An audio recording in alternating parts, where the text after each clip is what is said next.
Story: The Whispers of Apt 302. Prologue: The Unopened Door. There are places in this world that are not empty, but vacant. A profound and terrible difference exists between the two. Emptiness is a state of being, a simple absence. Vacancy is a presence. It is a space that has been violently hollowed out, leaving behind an echo, a stain, a question that screams into the silence. Apartment 302 of the Namba Vista Tower in Osaka was one such place. For Kenji Tanaka, the building superintendent, the door to 302 had become a monument to bureaucratic inertia. For nearly a year, rent had been paid, on time, via automatic bank transfer. No complaints, no mail piling up, no visitors. To the building's management, the residents of 302, a young couple named Kaito Inoue and Akari Miyamoto, were perfect tenants. Quiet, unobtrusive, paid in full. But Tanaka, a man whose life was measured in the hum of elevators and the scent of floor wax, felt a dissonance. It was a low thrum of wrongness that vibrated in the soles of his shoes whenever he passed their door on his daily rounds. He hadn't seen them. Not once. Not in the lobby, not by the mailboxes, not a glimpse of a face in the window. Their car, a modest silver Toyota, sat in the underground garage, gathering a fine, almost funereal layer of dust. The automatic payments stopped in the 11th month. That was the trigger. Letters were sent. Then notices were taped to the door. They remained untouched, their crisp white edges slowly curling in the hallway's conditioned air. Finally, after weeks of unanswered calls, Tanaka stood before the door, flanked by a locksmith and 2 police officers. He felt a cold knot of dread in his stomach, a premonition that he was about to unlock more than just a door. He was about to unlock a mystery that had been patiently waiting, breathing softly in the dark. The locksmith, a jovial man with calloused hands, made short work of the lock. With a final decisive click, the mechanism gave way. One of the officers, a young patrolman named Ito, pushed the door inward. The smell hit them first. It wasn't the smell of decomposition they had been bracing for. It was worse. It was the sterile, cloying scent of time itself having rotted. It was the smell of dust, thick and ancient, mingled with the faint, phantom aroma of cooked food and something else, something acrid and dry, like old paper and forgotten things. Tanaka stepped inside, his shoes crunching softly on a carpet of desiccated mail that had been pushed through the mail slot over the course of a year. The apartment was bathed in a dim, gray light filtering through grimy windows. It was pristine, not clean but untouched. A layer of dust, as even and undisturbed as freshly fallen snow, coated every surface. On the low table in the living room, a television remote lay next to a folded newspaper. Tanaka's eyes were drawn to the date, October 26, 2005, nearly a year ago. They moved toward the small kitchen alcove, and the scene became impossibly, surreally strange. On the dining table, 2 place settings were arranged with meticulous care. 2 bowls of miso soup, the liquid long evaporated, leaving a dark, cracked sediment at the bottom. 2 plates of tonkatsu, the breaded pork cutlets now mummified and gray, entombed in a chalky film of mold. 2 glasses of barley tea, a dark amber stain marking the level where the liquid had once been. A meal, prepared and served, but never eaten. It was a tableau frozen at the exact moment before life was meant to happen. The dread in Tanaka's gut tightened into a cold fist. He saw Akari's purse on the counter, Kaito's wallet next to it. He opened the wallet. It was full of cash, over 200,000 yen, and credit cards. Their cell phones were on a charger by the wall, their screens dark. In the bedroom, the bed was neatly made. Clothes hung in the closet, folded in the drawers. Passports, bank books, family photos, a whole life cataloged and left behind. Then, Officer Ito let out a choked sound from the living room. Tanaka rushed back to find him staring at the corner, his face pale. There were two pet carriers. Inside one was the desiccated corpse of a cat, its body curled as if in sleep. In the other, a small dog, similarly preserved by the apartment's dry, still air. They hadn't been starved. Their food and water bowls were full. It was as if they, too, had simply stopped. Scene. It was a stage after the actress had vanished mid-performance, spirited away by an invisible stagehand. As Tanaka stood in the center of the silent room, the silence itself felt heavy, weighted. It wasn't empty. It was full of the last moments of Kaito Inoue and Akari Miyamoto. And as a sliver of cold air from the hallway stirred the dust motes, he could have sworn he heard it. A sound so faint it was more a feeling than a noise. A whisper. And it seemed to come from the walls themselves. Part 1. The Settling Dust. 1 year earlier, September 2005. The apartment was perfect. That was Akari Miyamoto's first thought. It was modern, clean, with a large window that looked out over the sprawling, electric tapestry of Osaka. For her and Kaito, it was more than an apartment. It was the launching pad for their future. Kaito, a systems analyst for a tech firm, was pragmatic and grounded. His world was one of logic, code, and predictable outcomes.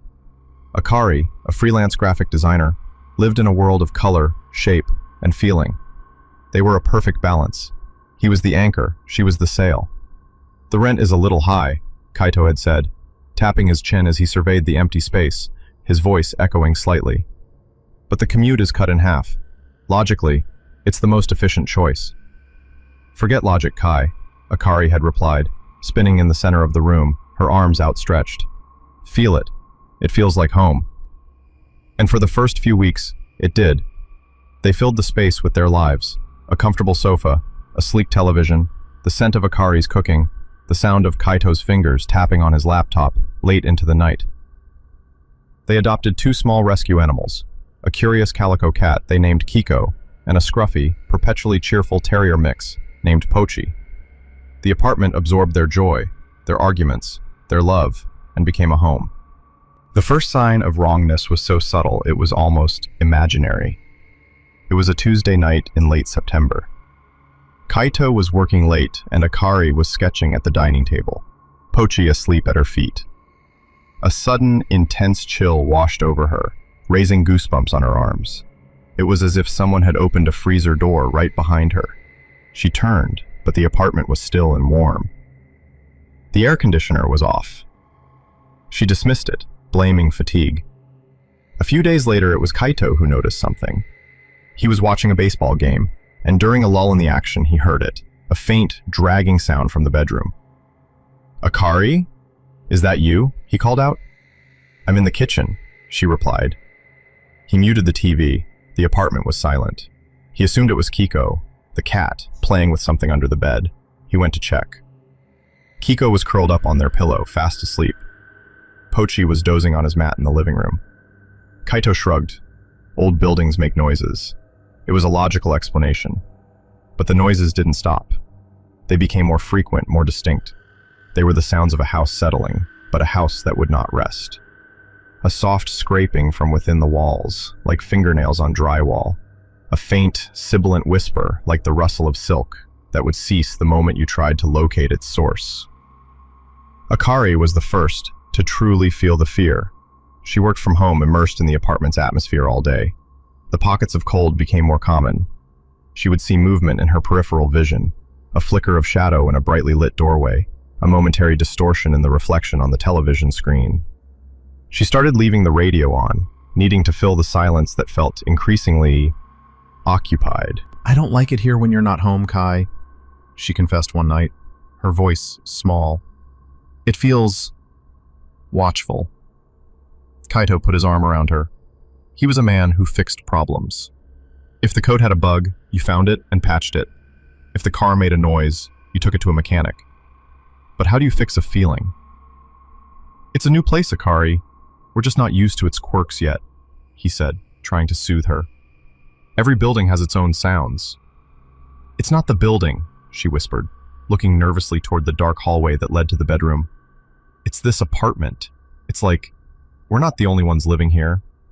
To placate her, Kaito did a thorough inspection. He checked the vents, the plumbing, the seals on the windows. He found nothing. Everything was solid, modern, and mundane. He explained it all away with logic. The whispers were the wind in the elevator shaft. The cold spots were drafts from the central air system. The shadows were tricks of the light. But even as he said the words, a small, cold seed of doubt was planted in his own mind. One afternoon, while working from his laptop at the dining table, he heard a sound so clear and close it made him jolt. A child's giggle. It was right behind his chair. He spun around. Nothing. Akari was out shopping. The pets were asleep. His heart hammered against his ribs. It wasn't the wind. It wasn't the plumbing. It was a giggle. Playful and innocent, yet utterly terrifying in its impossibility. He didn't tell Akari. He couldn't. Her fear was a fragile thing, and he was afraid that if he added his own to it, it would shatter them both. He began to notice other things. Objects weren't always where he left them. Not large things, but small, insignificant ones that were easy to second guess. A pen he was sure he'd left on the desk would be on the kitchen counter. A book he was reading, left face down on the arm of the sofa, would be closed and placed neatly on the coffee table. He started to feel like he was losing his mind, a slow, creeping gaslighting perpetrated by the apartment itself. The change in the animals was the most disturbing. Pachi, the cheerful terrier, started whining for no reason, staring intently at one particular corner of the living room, a low growl rumbling in his chest. Kiko, the cat, would suddenly hiss at empty air. Her back arched before bolting from the room. They both began to avoid that one corner, giving it a wide berth as if there were an invisible fire burning there. That corner. It was just a corner, but the light there seemed dimmer. The air felt heavier, colder. Akari stopped putting a decorative plant there because it would wither and die within days. One evening, as they were getting ready for bed, Akari froze while brushing her teeth. She was staring at her reflection in the bathroom mirror. "What is it?" Kaido asked from the doorway. Her face was ashen. In the mirror, just for a second, there was someone standing behind me. Kaido stepped into the small bathroom, filling the space. "There's no one here, see? It was just a trick of the light." "No," she said, her voice trembling. "It wasn't a shadow. It was tall and thin, and it was just watching me." That night, Kaido couldn't sleep. He lay in the dark, listening to the unnatural silence of the apartment. It was the silence of a held breath. He thought about the laughter he'd heard. He thought about Akari's terror. For the first time, his logic failed him. There was no rational explanation that could encompass the growing catalog of wrongness. He felt a primal fear, the kind his ancestors must have felt in the dark, listening to a predator circling the campfire. Except the predator was already inside. It was the cave itself. He turned his head on the pillow and looked toward the bedroom door, which they had left slightly ajar. In the thin sliver of darkness, he saw something move. A shadow detached itself from the deeper shadows of the hallway and slid past the opening. It wasn't the shape of a person. It was too tall, too disjointed. Kaito didn't breathe. He didn't move. He simply watched, his logical mind screaming in protest while his instincts screamed in terror. The apartment was not a home. It was a trap, and the door had already been sprung. Part 2. The Creeping Stain. By early October, the atmosphere in apartment 302 had curdled. The sense of being watched was no longer intermittent. It was a constant, oppressive weight. The whispers grew bolder. They were no longer just sibilant, formless sounds. They began to take on the texture of words, always just on the edge of comprehension. Like a radio tuned between stations, they would skitter across the ceiling at night, a sound that made the hairs on their arms stand up. Kaido's pragmatism was eroding, ground down by a constant, low-level dread. He found himself performing small rituals, checking closets before entering a room, leaving lights on in empty spaces, speaking in hushed tones as if not to disturb something. He and Akari were becoming prisoners in their own home. They stopped having friends over. How could they explain why their dog would suddenly start barking at an empty wall? How could they explain the sudden, bone-deep chill that would descend upon the living room without warning? The entity, for they had both privately started thinking of it as a single malevolent thing, seemed to feed on their fear. The more frightened they became, the more active it grew. One afternoon, Akari was in the kitchen, washing vegetables for dinner. She was humming to the radio, trying to create a bubble of normalcy. She reached for a knife from the magnetic strip on the wall. As her fingers closed around the handle, every other knife on the strip, 4 of them, from a small paring knife to a large chef's knife, clattered to the floor at once, landing point down in the linoleum like thrown daggers. She screamed, stumbling backward, her heart trying to beat its way out of her chest. They hadn't fallen. The magnet was strong. She had checked it herself. They had been pushed. When Kaito came home, he found her huddled on the sofa, wrapped in a blanket, shaking. He saw the knives still embedded in the floor, a violent metallic crop sprung from the ground. He knelt and pulled one out. It took effort. His blood ran cold. He tried to offer an explanation, a vibration, a tremor, a freak accident, but the words tasted like lies in his mouth. That night they slept with the light on, but the light offered no protection. The whispers were louder, clearer. They seemed to be coming from the vents, the drains, the very walls, and for the first time they could almost make out a word, a name. Akari. It was a dry, rasping sound, like dead leaves skittering across pavement. Akari let out a sob and buried her face in Kaito's chest. He held her tight, his own body rigid with terror. It knew her name. The focus of the activity remained on that one corner of the living room. It was like the epicenter of a sickness. The wall there began to show a faint brownish stain like water damage that slowly grew in a jagged organic pattern. Tanaka, the superintendent, would have noted it on an inspection, but they never called him. They were too afraid. They felt a strange, inexplicable shame, as if the apartment's affliction was their fault. They began to discuss moving. The conversation was frantic, whispered. "We can't stay here, Kaito," Akari pleaded, her eyes wide and haunted. "It's getting stronger. It wants something. We'll lose the deposit. We've only been here a few months," Kaito argued, but his heart wasn't in it. It was the last gasp of his logical self, trying to frame the nightmare in financial terms. "I don't care about the money. I'm scared. I feel like this place is eating me, a little piece at a time." The decision was made. They would leave. They would find another place, break the lease, and flee. The thought of escape brought the first glimmer of hope they had felt in weeks. They would pack their things, take the pets, and just disappear from this place. But the apartment seemed to know. The activity intensified dramatically. Doors would slam shut in empty rooms. The television would switch on by itself, blasting static at full volume. They would hear frantic scratching from inside the walls, as if 1,000 rats were trying to claw their way in or out. One night, Kaito woke up at 3:15 a.m. The room was pitch black. The bedside lamp, which they had left on, was off. He reached over to Akari's side of the bed. It was empty. "Akari?"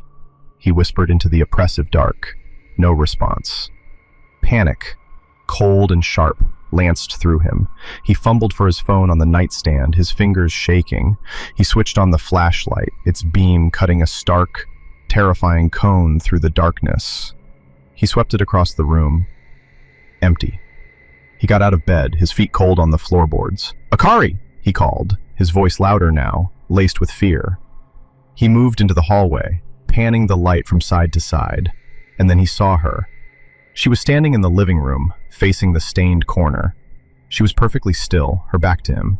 The only light was the cold, blue-white glow of his phone's LED.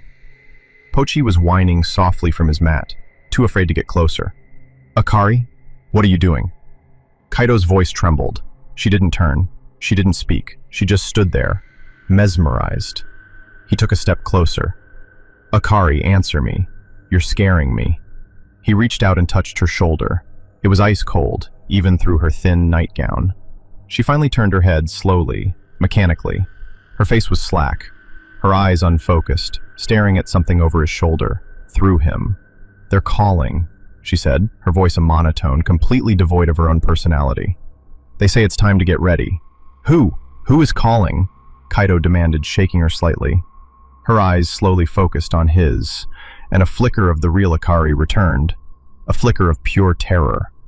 "The people in the walls, Kaito," she breathed. "They say they're hungry."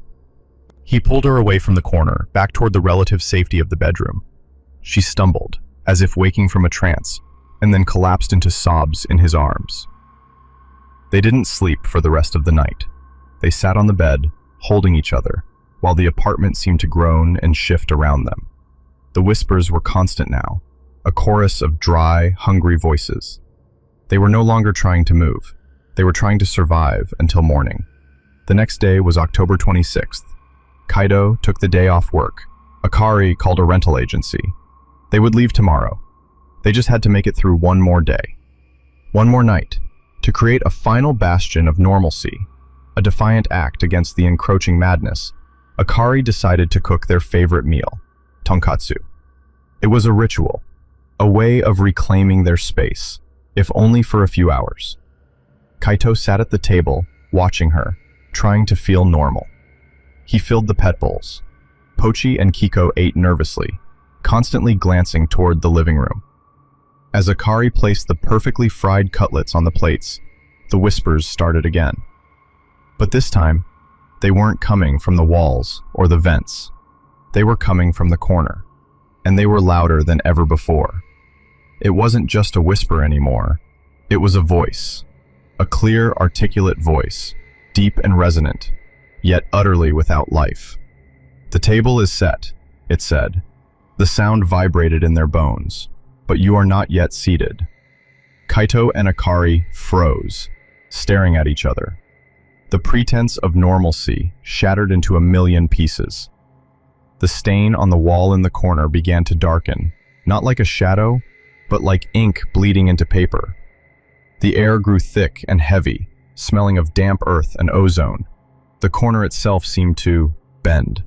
The clean right angle where the walls met began to look wrong, warped, as if the geometry of their world was coming undone.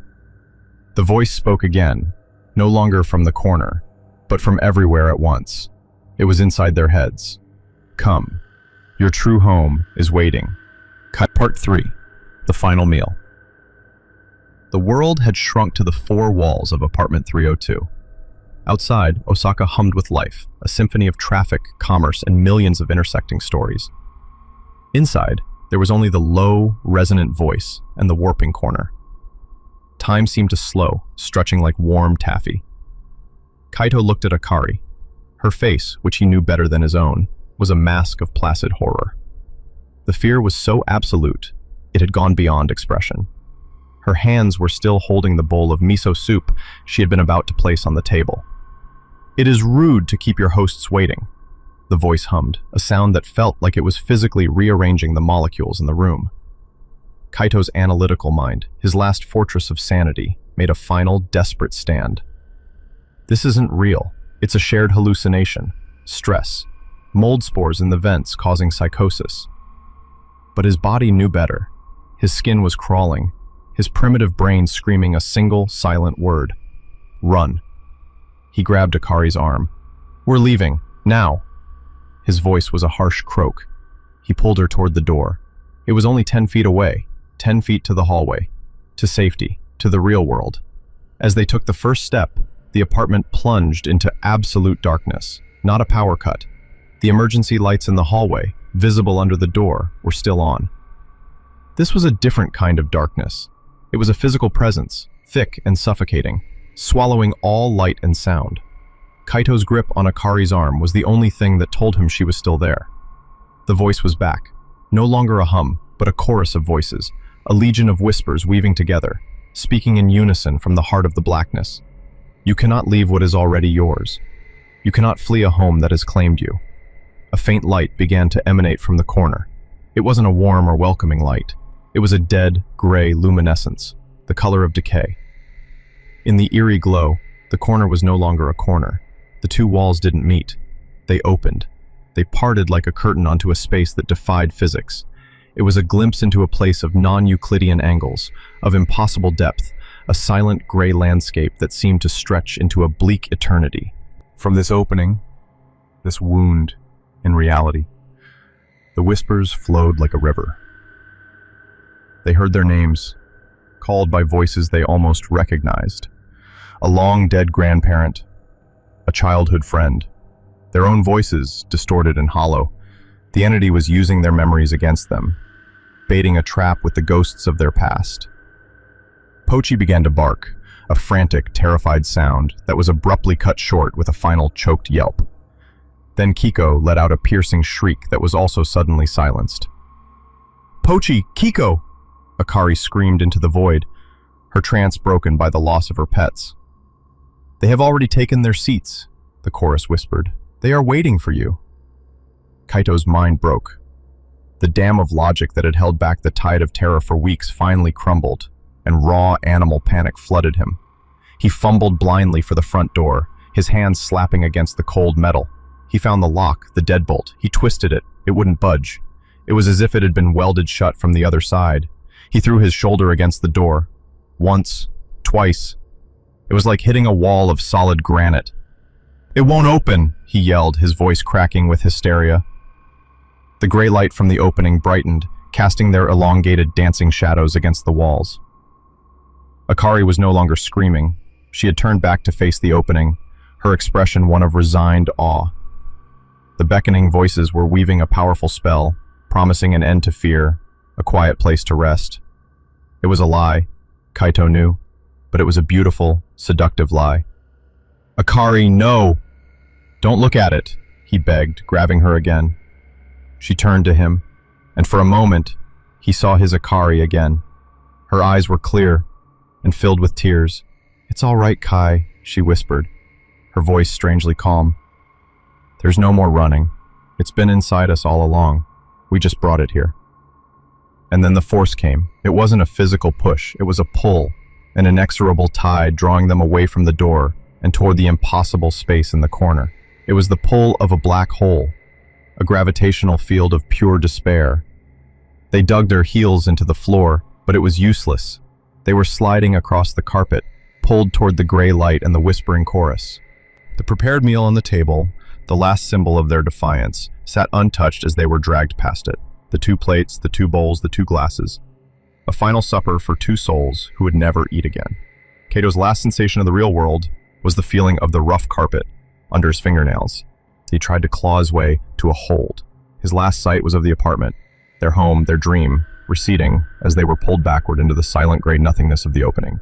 His last sound was the cacophony of whispers enveloping him, becoming his own thoughts, erasing his name, his memories, his very being. And then, silence. The light in the corner faded. The opening sealed itself, leaving behind nothing but 2 perfectly joined walls and a faint brownish stain. The darkness receded, and the mundane light of the apartment returned. The door was no longer welded shut. The air was still. The dust began its slow, patient work of settling on every surface. On the table, the meal began to cool. In the pet carrier's 2 small bodies lay still. In the wallet on the counter, the money waited. On the charger, the cell phones remained dark. Everything was in its place. The only things missing were Kaido Inoue and Akari Miyamoto. Apartment 302 was no longer occupied. It was vacant. It was waiting. Epilogue. A new showing. 2 years later. 2007. The apartment had been cleared out, scrubbed clean, repainted. The stained corner was now a pristine, anonymous white. The horrors of apartment 302 had been reduced to a police file stamped "Unsolved Missing Persons," and a strange, persistent ghost story among the building staff. A young couple, the Suzukis, stood in the living room. They were much like Kaito and Akari had been, full of hope and plans for the future. "It has a wonderful view," said Mrs. Suzuki, looking out the now spotless window.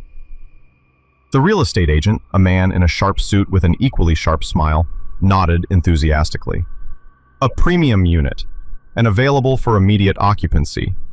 There was a situation with the previous tenants. They had to relocate unexpectedly for work. Broke the lease. Their loss is your gain." It was a clean, practiced lie, one he had told many times. Mr. Suzuki looked around. "It feels a little cold, doesn't it?" "That's just the central air," the agent said smoothly. "Very efficient." Their 5-year-old daughter, Hannah, had wandered away from them. She was standing in the corner of the living room, that corner. She had her head tilted, as if listening to a secret. "Hannah, come away from the wall," her mother called. Hannah didn't move. She put her small hand flat against the clean white paint. A thoughtful expression crossed her face. "What is it, sweetie?" Mr. Suzuki asked, crouching down beside her. Hannah looked up at him, her eyes wide and serious. "Daddy," she said, her voice a clear, childish whisper. "The wall is hungry."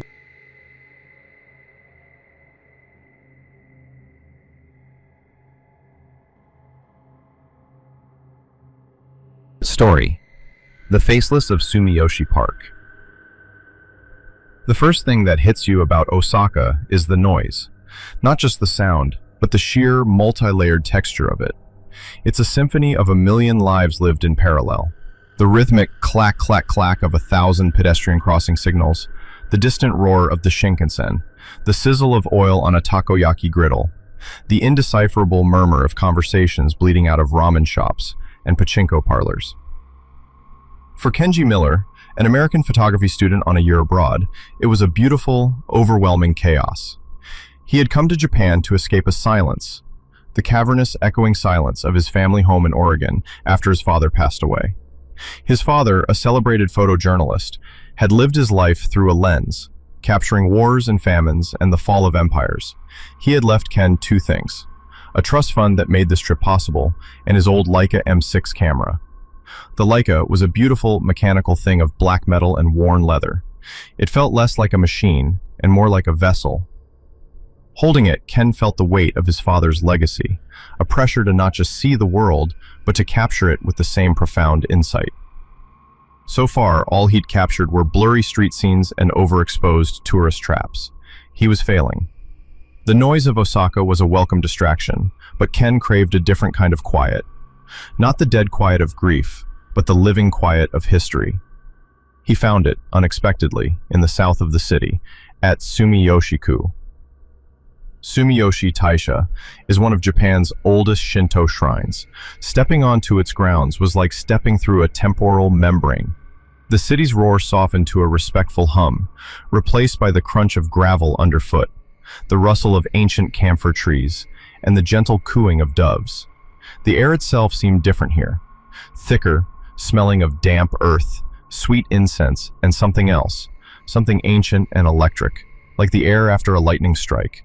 The shrine's architecture was unique, a pre-Buddhist style called Sumiyoshi Zukuri that spoke of a Japan untainted by outside influence. The main halls were stark and powerful, with straight roofs and brilliant vermilion fences. But it wasn't the main sanctuary that captured Ken. It was the bridge, the Sorihashi, more famously known as the Taikobashi, or drum bridge. It was a stunning arch of lacquered red wood, rising so steeply over a placid pond that it looked less like a bridge and more like a frozen rainbow. Its reflection in the still green water created a perfect circle, a gateway. The priest said that walking over the bridge was an act of purification, that it cleansed you of your sins and impurities before you approached the gods. For Ken, it was a photographic dream. He became obsessed. For weeks, he made the pilgrimage to Sumiyoshi Park. He would arrive in the late afternoon, when the brutal Japanese summer sun began to relent, and stay until the stone lanterns were lit, casting long, dancing shadows. He filled memory card after memory card with images of the bridge. The bridge in stark daylight, its red a bold slash against the blue sky. The bridge at dusk, a dark silhouette against a bruised purple and orange canvas. The bridge reflected in the water, a perfect, otherworldly circle. He photographed the carp moving like liquid gold beneath its arch, the turtles sunning themselves on the rocks, the elderly visitors who paused at its apex to catch their breath. He learned the park's rhythms. He befriended Mrs. Tanaka, a tiny, wizened woman who ran a small tea stand near the entrance. She had a face like a dried apple and eyes that held a universe of unspoken stories. "You like our bridge, Kenji-san," she'd say, her voice a reedy whisper as she handed him a cup of steaming hojicha. "It's beautiful, Tanaka-san," Ken would reply, bowing slightly. "It feels important." Her eyes would crinkle at the corners. "Oh, it is very important. This is an old place, a powerful place. It sees much, and it keeps its secrets." One afternoon, she looked at his Leica, her gaze lingering on it. A fine camera. It sees things clearly, sometimes too clearly. She didn't elaborate, and Ken, dismissing it as the charming mysticism of the elderly, simply smiled and thanked her for the tea. He should have listened. The day it happened began like any other. It was late August, the air thick and heavy with a humidity you could wear like a wet coat. The incessant drone of the cicadas was the park's heartbeat. Ken arrived during the golden hour, that magical time when the world is bathed in a warm, ethereal light. The park was emptying out, the last of the families and tourists retreating back to the air-conditioned sanity of the city. He set up his tripod near the pond, framing the Taikobashi Bridge. The light was perfect, kissing the curve of the red lacquer, turning the water to molten copper. He felt that familiar thrill, the hunter's instinct his father had always talked about. This was it, the shot. And then he saw her. She was standing at the very apex of the bridge, perfectly still, a lone figure in a scene of profound tranquility. She wore a formal, fury-sewed kimono, the kind reserved for special occasions. It was the color of fresh blood, intricately embroidered with golden cranes in mid-flight. Her hair was a waterfall of polished obsidian, pinned up in an elaborate, traditional style, adorned with delicate silver kanzashi ornaments that trembled slightly in the evening breeze. She held herself with an impossible grace, one hand holding a small silken pouch, the other resting delicately at her side. She was the most beautiful woman Ken had ever seen. She was also completely out of place. A kimono like that was for a wedding or a coming-of-age ceremony, not for a solitary stroll in a park at dusk. But her incongruity was what made the image so powerful. She was a ghost from another era, a piece of art history come to life. Ken's heart hammered against his ribs. His hands, usually so steady, trembled as he adjusted the focus on his Leica. The frame was perfect. The ancient bridge, the golden light, and this mysterious, exquisite woman. It was the photo his father would have been proud of. It was the photo that would define his time in Japan. But he couldn't just steal the shot. That's what a tourist would do. His father had taught him respect. You engage, you connect. He left his tripod and walked towards the bridge, his camera feeling heavy and potent in his hands. As he drew closer, he realized he couldn't see her face clearly. It was angled away from him, looking down into the water. "Sumimasen," he called out, his voice sounding rough and foreign in the quiet air. "Excuse me." She didn't startle. She turned her head slowly, a movement so fluid and deliberate it was like watching a flower turn towards the sun. But her face remained in shadow, obscured by the angle and the fading light. "Ano," Ken began, his Japanese failing him in his nervousness. He switched to English. "Your kimono, it's incredible. You look stunning. I'm a photographer. Would it be okay if I took your picture? Right there, on the bridge, it would be an honor." She said nothing. The silence stretched, thick and uncomfortable. The cicadas seemed to have fallen quiet, as if holding their breath. Ken felt a sudden, inexplicable chill despite the humid air. A primal part of his brain screamed at him to turn around, to walk away, to run. But the artist in him, the part of him that was his father's son, refused. Then, she gave a single, graceful nod. Relief washed over him, chasing away the unease. He grinned, a wide, goofy American grin. Thank you so much. Just stay right there. Perfect." He hurried back to his tripod, his eyes never leaving her. He peered through the viewfinder. There she was, a slash of crimson against the deepening twilight, a figure of impossible elegance. Her face was still frustratingly obscured, a pale oval in the gloom. He wished he could ask her to turn towards the light, but he didn't want to press his luck. This was enough. It was more than enough. He adjusted the aperture, the shutter speed. The settings felt right. He took a deep breath, held it, and pressed the shutter. Click. The sound was soft, mechanical, final. It was a perfect, crisp sound. The sound of a moment captured, stolen from time. He had it. He had the shot. He looked up from the viewfinder, ready to thank her again profusely. She was gone. He blinked. He scanned the bridge, the path leading away from it, the shadowy groves of trees on either side. Nothing. She couldn't have just vanished. The bridge had high, steep steps. To descend them would take time, even for the most agile person. For a woman in a restrictive kimono and traditional sandals, it would be a slow, careful process. There was no way she could have disappeared from sight that quickly. A knot of ice formed in his stomach. The park, which had felt serene moments before, now felt deeply, primally menacing.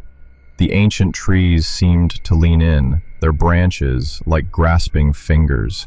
The stone lanterns cast shadows that writhed like living things. And the Taikobashi Bridge. It no longer looked like a rainbow. It looked like the skeletal grin of some long-dead leviathan. Ken packed his gear in a frantic haste, his hands fumbling with the clips and zippers. He didn't look back. He all but ran from the park, the sound of his own panicked breathing loud in his ears, leaving the tea stand and Mrs. Tanaka's knowing eyes behind him in the gathering dark. Back in his tiny, sterile apartment in Namba, the city's noise was a comforting blanket. Under the harsh fluorescent lights of his kitchen, the fear he'd felt in the park began to seem foolish, a product of an overactive imagination and the spooky twilight atmosphere. He was a logical person, a modern man. There was a simple explanation. She must have moved quickly, and in his focus on the camera, he'd simply missed her departure. The excitement of the photo returned, eclipsing the lingering dread. He couldn't wait. He plugged the SD card from his Leica into his laptop, his leg bouncing with anticipation. He opened the folder. The images loaded, a series of thumbnails documenting his afternoon. There were the carp, the turtles, the bridge and changing light. And then, there it was. The last one, IMG 734.jpg. He double-clicked. The image filled the screen, and his breath caught in his throat. It was even better than he'd imagined. The composition was flawless. The colors were rich and deep. The red of the kimono, a vibrant, bleeding heart in the center of the frame.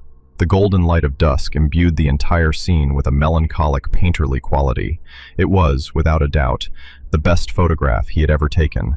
He zoomed in, wanting to admire the details, the intricate embroidery on the kimono, the delicate curve of the bridge. He moved the cursor to her head, to the pale oval of her face, wanting to see if the higher resolution would reveal her features. And then the world tilted on its axis. There was nothing to reveal. Where her face should have been, there was only a smooth, unbroken, pearlescent expanse of skin. There were no eyes, no nose, no mouth, no eyebrows, not even the suggestion of a feature. It wasn't blurred, it wasn't in shadow, it wasn't a trick of the light. It was a perfect, featureless, horrifying blank. Ken recoiled from the screen as if he'd been burned. He shoved his chair back, and it screeched against the linoleum floor. His heart felt like it was trying to beat its way out of his chest. He stared at the image, at the beautiful, graceful figure in the blood-red kimono, crowned with an impossible, obscene emptiness. It was a violation of all natural law. Every instinct he possessed as a human being screamed that what he was looking at was wrong. A face is the epicenter of identity, the canvas of emotion. To see it so utterly, so completely absent, it was a visual paradox that his brain couldn't resolve. His first thought was technical, a glitch, a corrupted file, a bizarre digital artifact from the camera to the card to the computer. He was a photographer. He knew these things could happen. He ejected the card, reinserted it, and opened the file again. The blank face stared back at him, unchanged, unblinking, because there were no eyes with which to blink. He spent the next hour in a frenzy of denial. He opened the file in Photoshop, running diagnostics, checking the raw data. Everything was normal. The pixels were all there. They just formed. That smooth, terrifying void. He zoomed in until the image dissolved into a meaningless grid of squares, then zoomed back out. The faceless woman coalesced back into being, a silent sentinel of the impossible. The fear he'd felt in the park returned, magnified 1,000 times. This was not a product of his imagination. This was data. This was a captured moment. This was real. He had taken a photograph of something that should not exist. Sleep was out of the question. Every time he closed his eyes, he saw her. The graceful posture, the beautiful kimono, and that hideous, soul-shattering emptiness where a face should be. He left the laptop open on his desk, and the faint glow from the screen felt like a malevolent eye in the darkness. He felt watched. He felt targeted. The click of the shutter no longer felt like an act of creation. It felt like a transgression. He had seen something he wasn't meant to see, and in capturing it, he had somehow tethered himself to it. The next day, he looked like a ghost himself, pale and hollow-eyed. The noise of Osaka was no longer a comfort. It was a grating, painful irritant. On the crowded subway, he found himself staring at people's faces, a desperate need to reassure himself that they were there, that features were the norm, but his perception had been poisoned. For a fleeting, horrifying second, the face of a salaryman across from him seemed to melt, the features smoothing over into a blank canvas. Ken flinched, gasping, and the man gave him a strange look, his normal, worried face perfectly intact. It was happening. The horror was leaking out of the photograph and into his reality. He knew he had to go back. Back to the park. Back to the only person who might have an answer. When he arrived at Sumiyoshi, the park looked benign in the bright morning sun. The dread of the other night seemed a distant memory, but it was a fragile peace. As he approached the tea stand, he saw Mrs. Tanaka polishing cups, her movements slow and methodical. She looked up as he approached, and her smile faltered. "Kenji-san," she said, her voice low. "You did not sleep." It wasn't a question. Ken sat down heavily on the wooden bench. He fumbled with his phone, his hands shaking. He pulled up the photograph and, without a word, slid it across the table to her. Mrs. Tanaka picked up the phone. She didn't need to squint or bring it closer. She just looked at it, her ancient eyes taking in the image. There was no surprise on her face. No shock. Only a deep, weary sadness. A look of recognition. She set the phone down gently. She let out a long, slow sigh that seemed to carry the weight of generations. "So," she whispered, "you saw her." "What is it?" Ken croaked, his voice barely audible. "Who is she?" Mrs. Tanaka looked towards the Taikobashi Bridge, its red arch gleaming in the sun.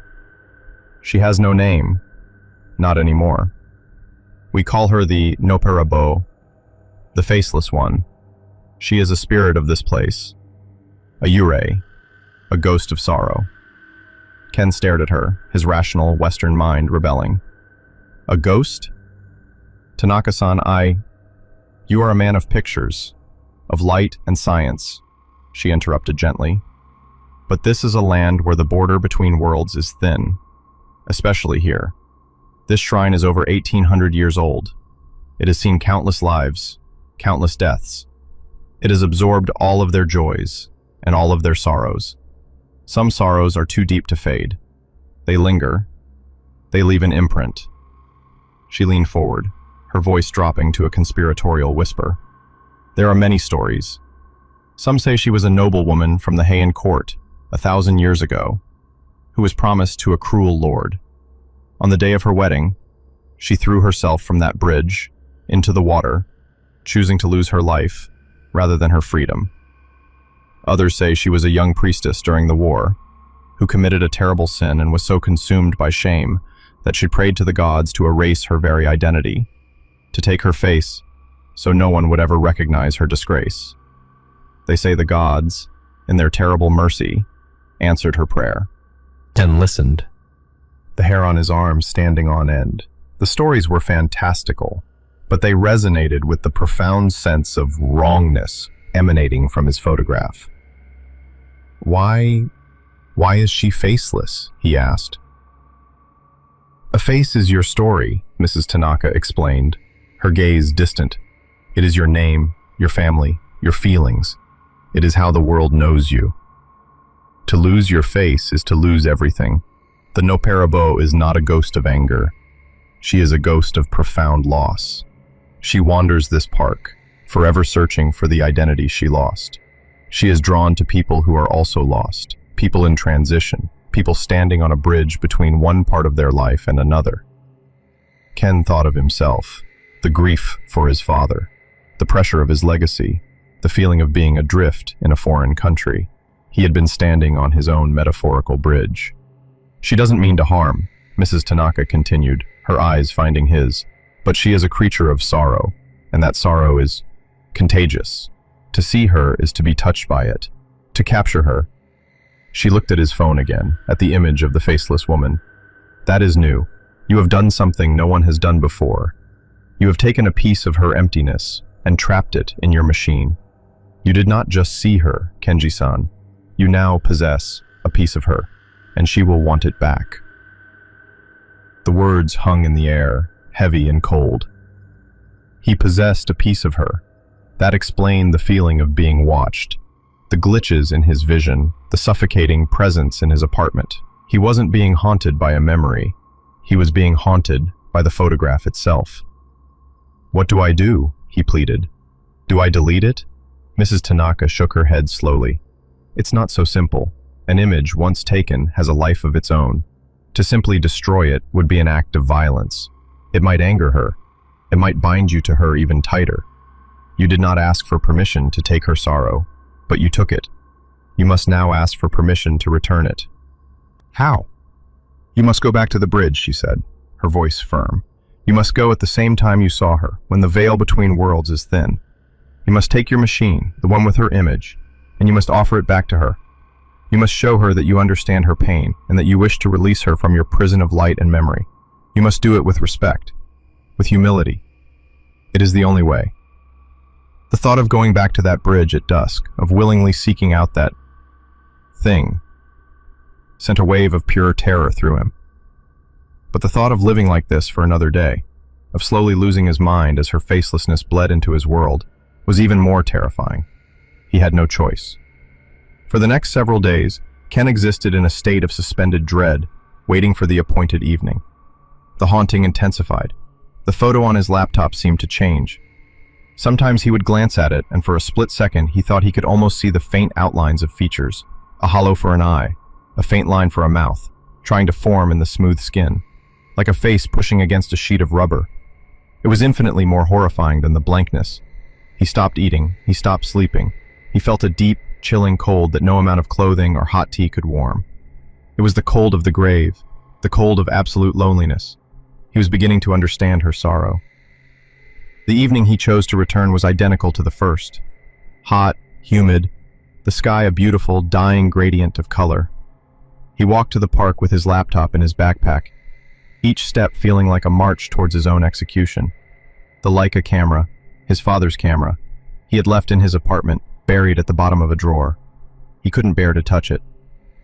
As he entered the park, the usual sounds seemed muted, distant. The world felt muffled, as if he were underwater. He walked the familiar path towards the Taikobashi Bridge. His heart was a frantic drum against his ribs. There, standing at the apex of the bridge, was the crimson silhouette.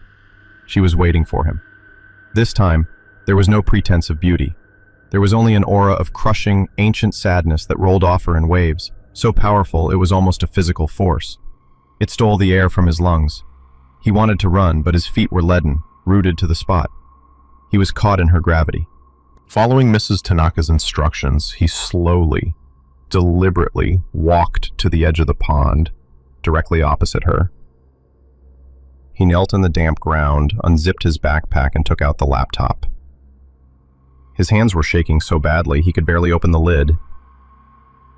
He booted it up, the cheerful startup chime sounding like a scream in the oppressive silence. He opened the image file.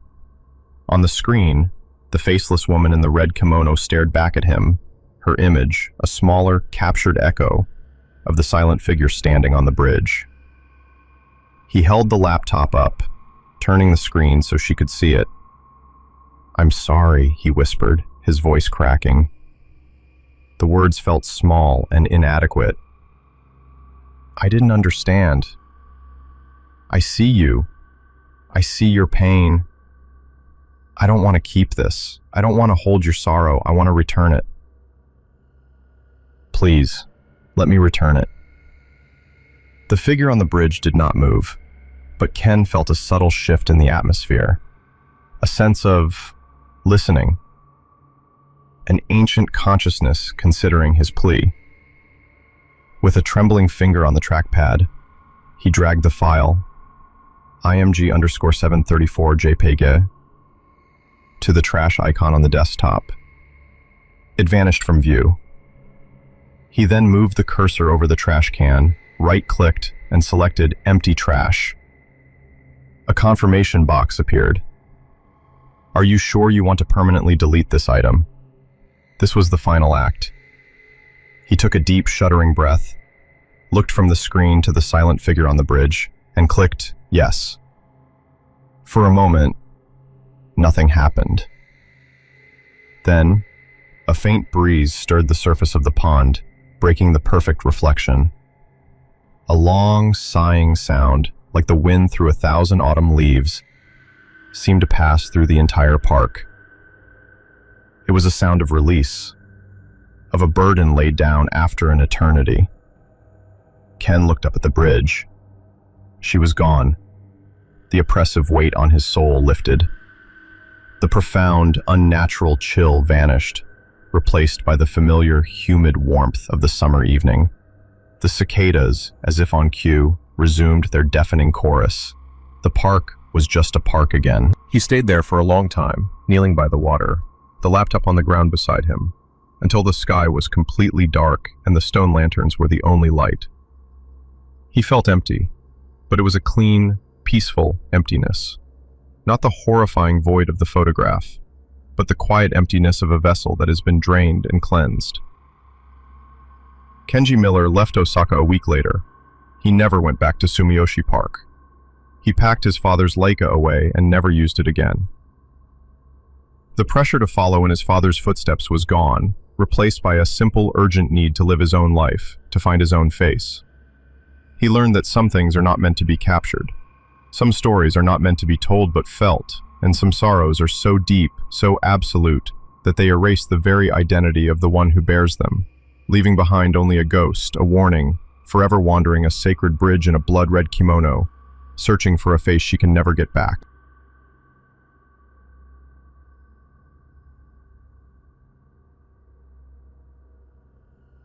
Story: The Ghost Train of the Osaka Loop Line. The city of Osaka, Japan, is a living, breathing creature. By day, it's a frantic symphony of commerce and life. The arteries of this creature are its train lines, and its heart is the JR Osaka Loop Line, the Kanjo-sen. Its iconic orange trains are the lifeblood, tirelessly circling the city's core, 16 kilometers of track, 19 stations, a constant, reliable pulse. Every day, over 1 million people place their faith in this pulse, in the precise schedules, the clean carriages, and the cheerful, unique jingles that announce each station. But when the sun bleeds out of the sky, and the last salaryman stumbles home, when the neon glow of Dotonbori softens to a hazy memory and the city finally holds its breath, the loop line changes. The pulse slows, the arteries grow cold. In the profound silence between the last scheduled train and the first light of dawn, the familiar tracks become a hunting ground, and that is when the ghost train runs. Our story centers on a young American man, a photographer named Kenji Tanaka. Ken, as he preferred, was a Hafu, half Japanese, but born and raised in the sprawling suburbs of Chicago. His connection to Japan was one of faded photographs and his mother's wistful stories. He'd come to Osaka on a 3-month assignment, a passion project, to capture the liminal spaces of a Japanese metropolis, the transitional in-between places where the city's true soul could be glimpsed. He photographed empty alleyways at dusk, shuttered storefronts under the lonely hum of a single streetlight, and most of all, the train stations after midnight. He was obsessed with the loop line. To him, it was a perfect metaphor for the city itself. A closed system of perpetual motion, full of people who were together, yet utterly alone. He spent his nights riding the orange trains, his heavy DSLR camera a permanent fixture around his neck, waiting for the crowds to thin, for the mask of civility to drop, for the raw, unscripted moments of human fatigue and introspection to appear. It was on one such night, nursing a warm can of coffee on a bench at Tenma Station, that he first heard the story. The last train had just departed, its familiar rumble fading into the oppressive quiet. The only other person on the platform was an old station attendant, a man with a face like a crumpled map, who was slowly sweeping the concrete with a bamboo broom. "You were out late, Tanaka-san," the old man said, his voice raspy. He had seen Ken many times before. "Chasing the perfect shot, Yudo-san," Ken replied with a weary smile. "It never seems to show up." Yudo-san stopped sweeping and leaned on his broom. He stared down the dark, curving tracks, his eyes unfocused. The perfect shot is not the only thing that shows up after the last train. Ken raised an eyebrow. Oh? What else is there? The old man's gaze remained fixed on the tunnel. A train for those who have missed their last connection. An unscheduled service. He paused, the silence stretching uncomfortably. The 13th loop. Ken chuckled, a dry, skeptical sound. A secret train? For VIPs? No, Ito-san said, his voice dropping to a near whisper. Not for the living. The locals, they call it the Uredensha, the ghost train. The way he said it, with a chilling lack of irony, sent a prickle of unease up Ken's spine. This was more than just a late-night joke. This felt like a warning. Ito-san continued, his voice low and rhythmic, like a priest reciting a sutra. Years ago, a woman. She died on these tracks, right here. Tenma Station. It was ruled a suicide, an accident. The official reports are always so neat. But the story the trains tell is different. What story is that? Ken asked, his photographer's curiosity now fully engaged. They say she wasn't whole when they found her. That part of her was lost, taken by the train. And so her spirit, her onryo, is trapped. It cannot rest. It is bound to the loop line, searching. The old man turned to look at Ken, and in the dim fluorescent light his eyes seemed like dark, empty pits. Every night, after the service ends, her train makes one more circuit, a 13th loop. It runs empty, with no driver. The lights inside a sick, pale color. It stops at every station, the doors sliding open, inviting anyone left on the platform to board. And what happens if they do? Ken's voice was barely audible. Ito-san gave a single, slow shake of his head. They are never seen again. They join her, you see. They become passengers on an endless journey, forever circling the heart of Osaka, searching for what she lost. He picked up his broom. Go home, Tanaka-san. The night has teeth. Ken left the station that night feeling a strange mix of fascination and fear. As an American, his mind was wired for skepticism. It was just a local legend, a spooky story to scare kids and tourists. Urban folklore. Every city had one. Yet, the conviction in Ito-san's voice, the heavy, ancient dread in his eyes, had planted a seed of doubt in his mind. Over the next few weeks, Ken couldn't shake the story. It clung to him like the humid summer air. He started his research online, digging through digital archives of old newspapers, forums on Japanese urban legends, and obscure blog posts. Most of what he found was sensationalized nonsense, campfire tales for the digital age. But then, buried deep in the archives of an old Osaka newspaper from the 1980s, he found it. A short, terse article from 1986. The headline was simple: Tragedy at Tenma Station. The article spoke of a young woman, Akemi Sato, who had fallen in front of an oncoming train during the evening rush hour. It was a brutal, chaotic scene. The report mentioned the difficulty in recovering the body, and, in a single chilling line that was almost a throwaway detail, noted that a full recovery of the victim's remains was not possible at the scene. Not whole when they found her. Ito-san's words echoed in his head. Ken felt a cold knot form in his stomach. He had found the story's anchor, the grim piece of reality from which the terrifying legend had grown. Her name was Akemi. She wasn't just a ghost, she had been a person.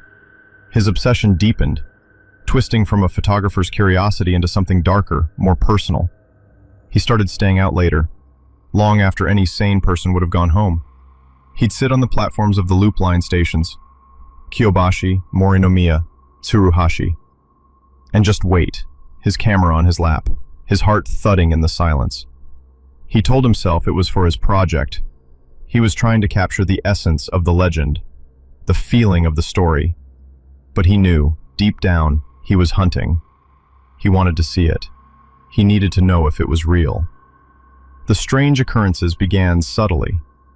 One night at Sakuranomiya, a station flanked by the dark, whispering cherry trees that gave it its name, he was reviewing his photos when the platform lights flickered and died for a full 10 seconds. When they hummed back to life, the digital clock across the tracks was frozen at 1:13 a.m. He blinked, and it corrected itself. He dismissed it as a power surge. A week later, at Ashirabashi, he felt a sudden, inexplicable drop in temperature. The air grew thick and heavy, the humid warmth of the Osaka night replaced by a damp, cellar-like cold that seemed to emanate from the tracks themselves. His breath plumed in front of him for a moment, and then the warmth returned as quickly as it had vanished. He checked the weather on his phone. No change. The whispers started after that, faint, like the sigh of the wind through the station's steel girders, but they sounded almost human. A woman's soft sobbing, always seeming to come from the darkest corner of the platform, or from the black maw of the tunnel ahead. Whenever you turned to look, there was nothing there. He was losing sleep. His friends and colleagues noticed the change in him. His normally bright, energetic demeanor was replaced by a haunted, hollow-eyed exhaustion. "Ken, you look terrible," said his coworker Daisuke over lunch one day. "Are you sick? You're spending too many late nights on those trains." "I'm fine," Ken lied, pushing his food around his plate. "Just working hard." "It's that ghost story, isn't it?" Daisuke said, lowering his voice. "The one about the loop line. I told you it was just a silly story." "It's not just a story, Dai," Ken said, his voice intense. "I found a news article. A woman named Akemi Sato. She died at Tenma in '86. It's real." Daisuke sighed, a look of pity on his face. "Ken, people die. It's tragic, but it happens. People create stories to cope with things they can't explain. Don't let it get to you. It's not healthy." But Ken was already too far gone. He felt like he was on the edge of a great, terrible discovery. He had to see it through. The turning point came on a rainy Tuesday in late July. The city was slick and gray, the air thick with the smell of wet asphalt. Ken had decided this would be the night. He was going back to where it all began. Tenma Station. He packed his gear methodically. His fastest lens, a high-capacity memory card, a tripod for a stable long-exposure shot. He felt like a hunter, preparing for a dangerous expedition. He arrived at Tenma around 11:30 p.m. The station was already beginning to empty. The rain fell in a steady, hypnotic rhythm, drumming against the corrugated roof of the platform. Each departing train seemed to pull more of the station's life away with it, leaving it colder and quieter. By 12:45 a.m., the announcement for the final train of the night echoed through the empty hall. He watched it pull in, a blaze of orange and white light against the gloom. He watched the last few passengers board, their faces weary. And he watched it pull away, its red taillights disappearing into the rain-streaked darkness. Then, silence. A profound, absolute silence that was broken only by the sound of the rain and the frantic beating of his own heart. He was alone. He set up his tripod at the far end of the platform, framing a shot looking down the length of the track as it curved into the tunnel. The digital clock on the opposite platform glowed, 1:04 a.m. He waited. The minutes stretched into an eternity. 1:08, 1:11. The air grew heavy, just as it had at Ashiharabashi. The damp cold seeped into his bones, a cold that had nothing to do with the rain. 1:13 a.m. From deep within the tunnel, he heard it. Not the familiar rumbling approach of a JR train. This was different. It was a high-pitched, metallic screech, the sound of rusted metal grinding against rusted metal. It was a sound of agony. A single, faint light appeared in the darkness, cutting through the rain. It wasn't the bright, warm headlight of a normal train. It was a sickly, pale green, like the glow of phosphorescence on a rotting log. It grew larger, the screeching growing louder, more piercing, until it felt like a physical pressure inside his skull. Ken's hands trembled as he adjusted the focus on his camera. His breath hitched in his throat. This was it. This was real. The train slid out of the tunnel and into the dim light of the station. Ken's mind struggled to process what he was seeing. It was the right shape. An old 103 series train, the kind that had been common on the loop line in the 80s, now mostly retired. But it was wrong, horribly wrong. The iconic orange paint was faded and blistered, peeling away to reveal patches of weeping, rust-colored metal underneath. The windows were opaque with grime and condensation, streaks of what looked like muddy water running down the glass. There was no driver in the front cabin. The destination board, instead of displaying a station name, was a flickering, corrupted mess of digital gibberish. It glided to a stop along the platform, its movement unnervingly silent now that the screeching had ceased. There was no hiss of air brakes, no jolt of arrival. It simply stopped. Ken's finger was frozen over the shutter button. He was paralyzed by a wave of primal terror so profound it felt like his soul was trying to flee his body. With a soft, sighing sound, the doors slid open. All of them, along the entire length of the train, an invitation. The air that billowed out was not just cold, it was fetid. It smelled of stagnant water, of damp earth, of decay. And something else. Something metallic and sweet. The smell of old blood. The carriages were empty. Or they appeared to be. The pale green light from within cast long, distorted shadows that seemed to writhe and twist of their own accord. The seats were tattered and stained, the floor slick with a dark, slimy film. Ken stared, his mind screaming at him to run, to look away, but he couldn't. His gaze was drawn to the carriage directly in front of him. In the center of the empty car, standing under the flickering green light, was a figure. It was a woman. Her hair was long, black, and plastered to her face and clothes, as if she had just been pulled from a river. She wore a simple dress, a style from decades past, now soaked and discolored. She stood perfectly still, her head bowed, the curtain of wet hair obscuring her features. One of her arms was bent at an impossible angle. The other was simply gone, ending in a tattered, dark stump at the shoulder. Slowly, as if sensing his gaze, she lifted her head. Ken's world dissolved into pure, undiluted horror. There was no face beneath the hair. Not really. There was a pale, water-wrinkled mask of skin. But one eye socket was a hollow, black void. The other eye, a single, luminous eye, burned with a cold, white fire. An eternity of sorrow, of confusion, and of bottomless, searing rage burned in that one eye.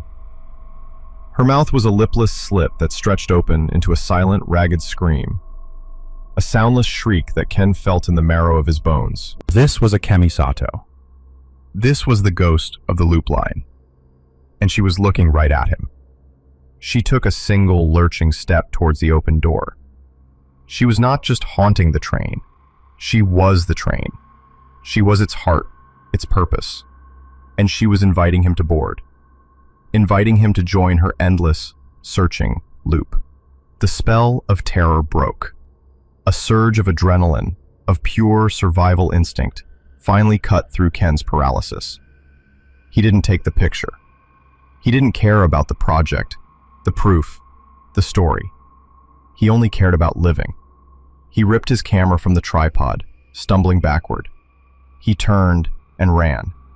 He ran with a desperation he had never known, his boots slapping against the wet concrete, his lungs burning. He didn't dare look back.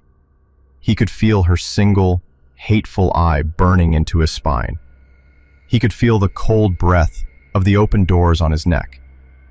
He heard the doors sigh shut behind him. He heard the metallic, agonizing screech as the train began to move, pulling away from the platform as silently as it had arrived. He didn't stop running until he burst out of the station entrance and into the relative safety of the rain-swept street. He collapsed against a wall, gasping for air, his body shaking uncontrollably. He risked a glance back at the station. The platform was empty. The tracks were dark. The clock read 1:17 a.m. It was as if nothing had ever been there. But the proof was in the icy terror that now coated his heart. Kenji Tanaka's project was over. He broke his lease the next day, packed his bags in a frantic haze, and booked the first flight back to Chicago. He abandoned his equipment, his notes, everything. He left Osaka without a word to Daisuke or anyone else. He just had to get away from the circle. Years have passed. Ken lives a quiet life now, far from the pulse of any major city. He never finished his photography degree.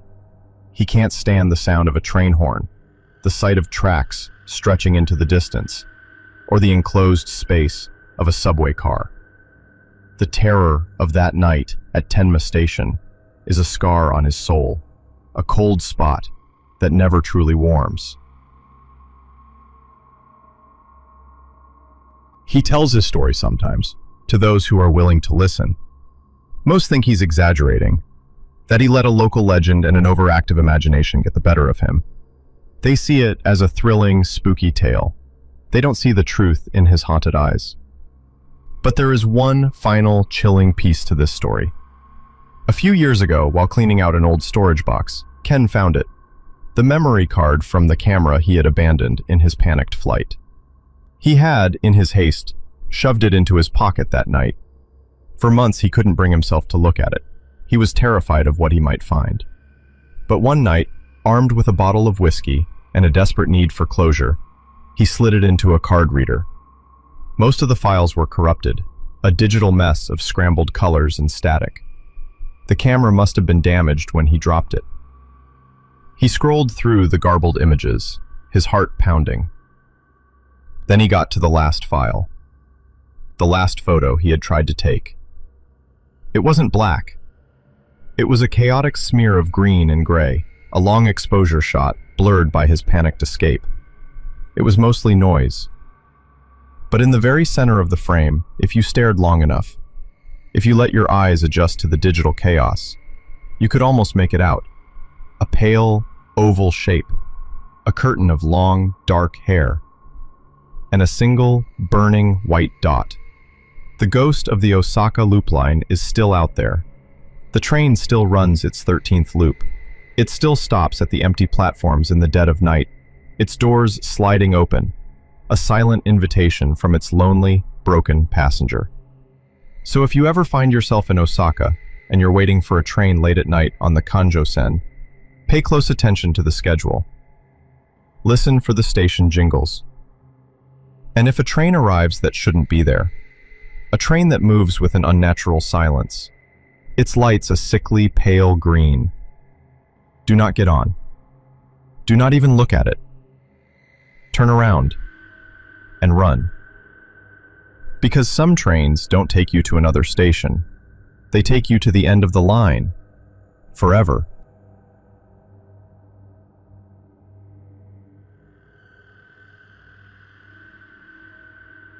Story: The Crimson Ledger of Umeda High.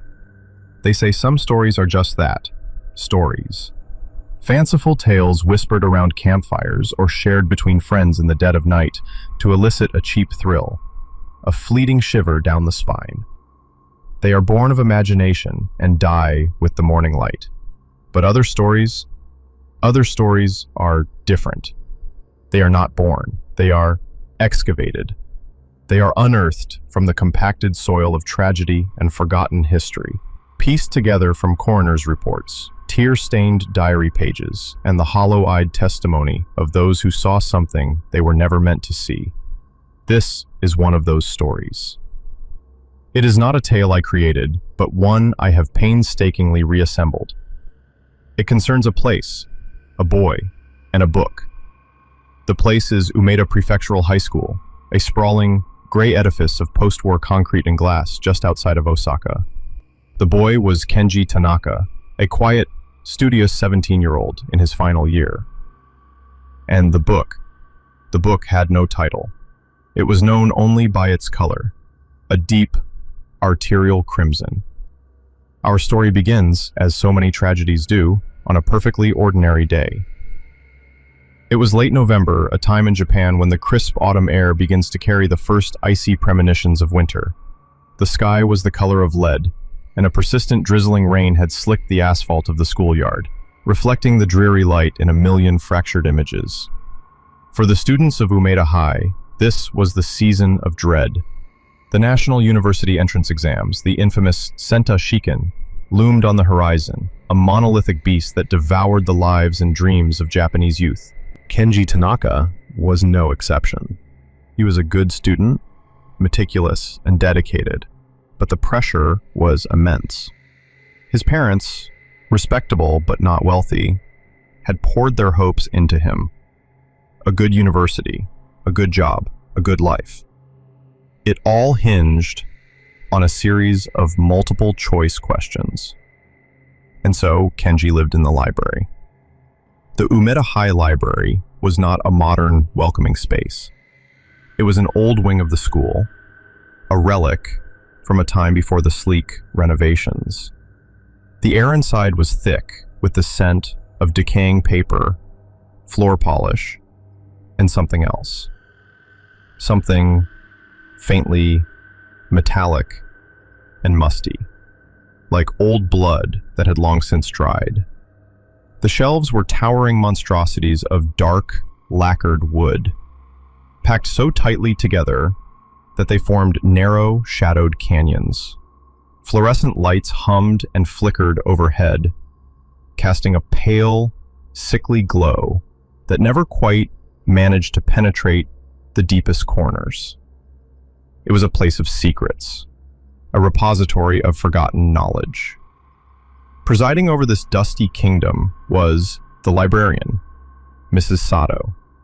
She was a woman who seemed as ancient as the library itself, with a face like a dried persimmon, all fine lines and wrinkles.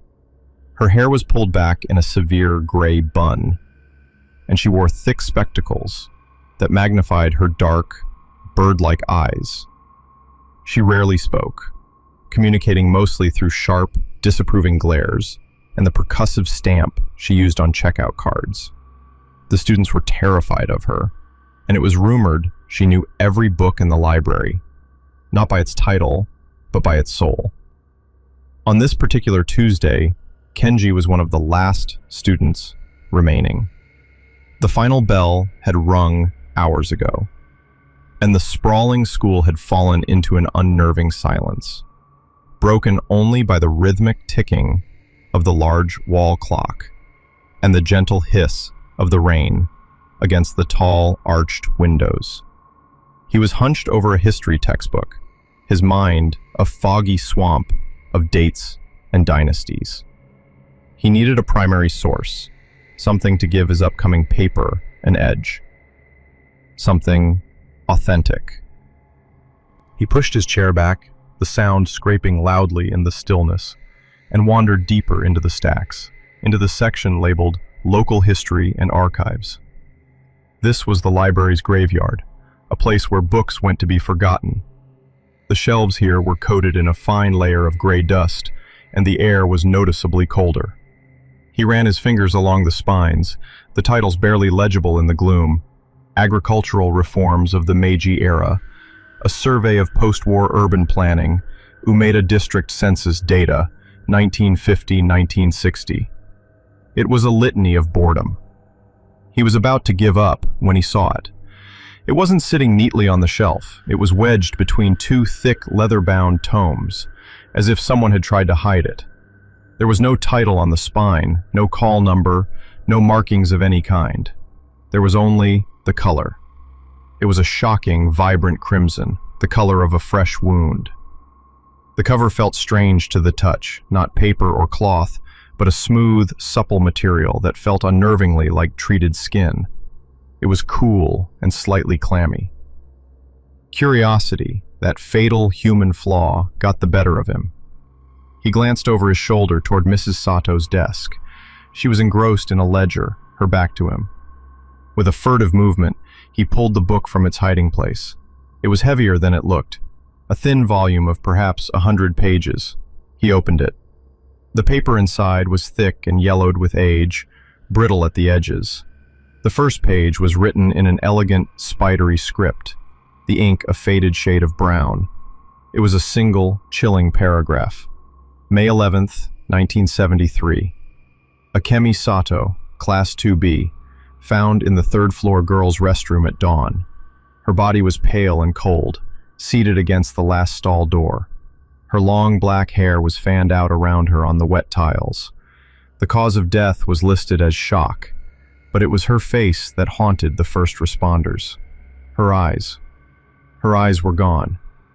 In their place were only dark, bloody sockets, as if they had been scooped out with a spoon. Her school uniform was immaculate. Kenji felt a jolt. a cold spike of fear that had nothing to do with the library's chill. Akemi Sato. That was the librarian's family name. He snapped the book shut, his heart hammering against his ribs. This was a sick joke. Some older student's grotesque prank, left here to scare the underclassmen. That had to be it. His rational mind screamed at him to put it back, to walk away and forget he ever saw it. But he couldn't. The morbid fascination was too strong, a hook that had already sunk deep into his flesh. His hands trembling, he opened the book again. He turned the page, October 2nd, 1978. Ryoichi Ito, Class 3A, member of the swim team. His teammates found him at the bottom of the school pool after evening practice. They thought he was joking, holding his breath to show off. But when they pulled him out, they saw the raw, red marks around his ankles, as if he'd been held down by powerful, unseen hands. Water filled his lungs, but the coroner noted peculiar saltwater diatoms not found in chlorinated pool water. It was as if he had drowned in the middle of the ocean. He was staring up at the gymnasium ceiling, his mouth open in a silent scream. Kenji felt sick. The level of detail was disturbing, clinical yet deeply personal. This wasn't a prank, this felt real. He began to flip through the pages faster, a growing sense of dread coiling in his stomach like a cold snake. Each page held a new name, a new date, a new unspeakable horror. June 19th, 1984. Yui Nakamura, Class 1C, fell from the school roof during lunch break. Dozens of students witnessed it. They said she wasn't screaming. She was laughing, a high, hysterical sound that echoed across the schoolyard as she plummeted. She hit the ground with a sound like a dropped melon. The official report said suicide, but her friends swore she was happy. They said she'd been complaining for days about a voice whispering to her from high places. February 9th, 1991. Kaito Suzuki, Kendo Club captain. Found in the dojo, impaled on his own shinai, the bamboo practice sword. The bamboo had splintered inside him, piercing his heart. There was no sign of a struggle. He was kneeling in the formal Seiza position, as if he had accepted his fate with perfect discipline. Page after page, the litany of death continued. A boy who choked on his own tongue in the middle of a speech. A girl who was found in the music room, her eardrums ruptured, surrounded by a silence so profound it was said to be a physical presence. Each entry was dated. Each victim was a student of Umeda High. A horrifying pattern began to emerge. The dates were getting closer together. The 5-year gaps of the 70s and 80s became 2-year gaps in the 90s. Then they became annual. March 3rd, 2005. July 22nd, 2006. November 10th, 2007. His blood ran cold. The entries were creeping closer and closer to the present day. He was no longer just a reader. He felt like he was watching a countdown. His breath hitched in his throat as he turned to a page dated just last year. September 14th, 2012. Haruka Abe, Class 2D. Disappeared after her shift at the local convenience store. Her bicycle was found by the river, its front wheel still spinning slowly. 3 weeks later, a fisherman snagged her school bag on his line. It was filled with smooth, heavy river stones. Her body was never recovered. The last thing she texted her friend was, "It's so heavy, I can't carry it anymore." Kenji's hands were slick with sweat. He looked up, his eyes darting around the shadowed library. The familiar space now seemed alien and menacing. Every shadow seemed to deepen, every sound amplified. The hum of the lights sounded like a low growl. The ticking of the clock was a death knell. He had to know. He had to see the last page. With a final, desperate flick of his thumb, he turned past a few more entries, his eyes blurring, not even registering the names or the grisly details. He reached the last written page. The ink was still dark, almost fresh. The date made him gasp. It was from 3 weeks ago. October 28th, 2013. Emi Watanabe, Class 1A. She was a bright, cheerful girl. She was found in her bedroom by her mother, hanging from a ceiling fan, by a red silk cord. Her diary was open on her desk. The final entry, scrawled over and over again until the pen had torn through the paper, was a single phrase. "I can't look in the mirror anymore. I can't stand to see what's looking back." A wave of nausea washed over Kenji. He knew Emi Watanabe. Not well, but he'd seen her in the halls. The whole school had been talking about her tragic suicide. They'd held a memorial, and here it was, recorded in this crimson ledger of death. After that entry, there was only one page left. It was blank. A clean, empty, yellowed page waiting. A loud scrape from the front of the library made him jump. Mrs. Sato was standing up, putting on her coat. "We are closing, Tanaka-san," she called out, her voice cutting through the silence. It wasn't a request. Panicked, Kenji didn't know what to do. He couldn't leave the book here.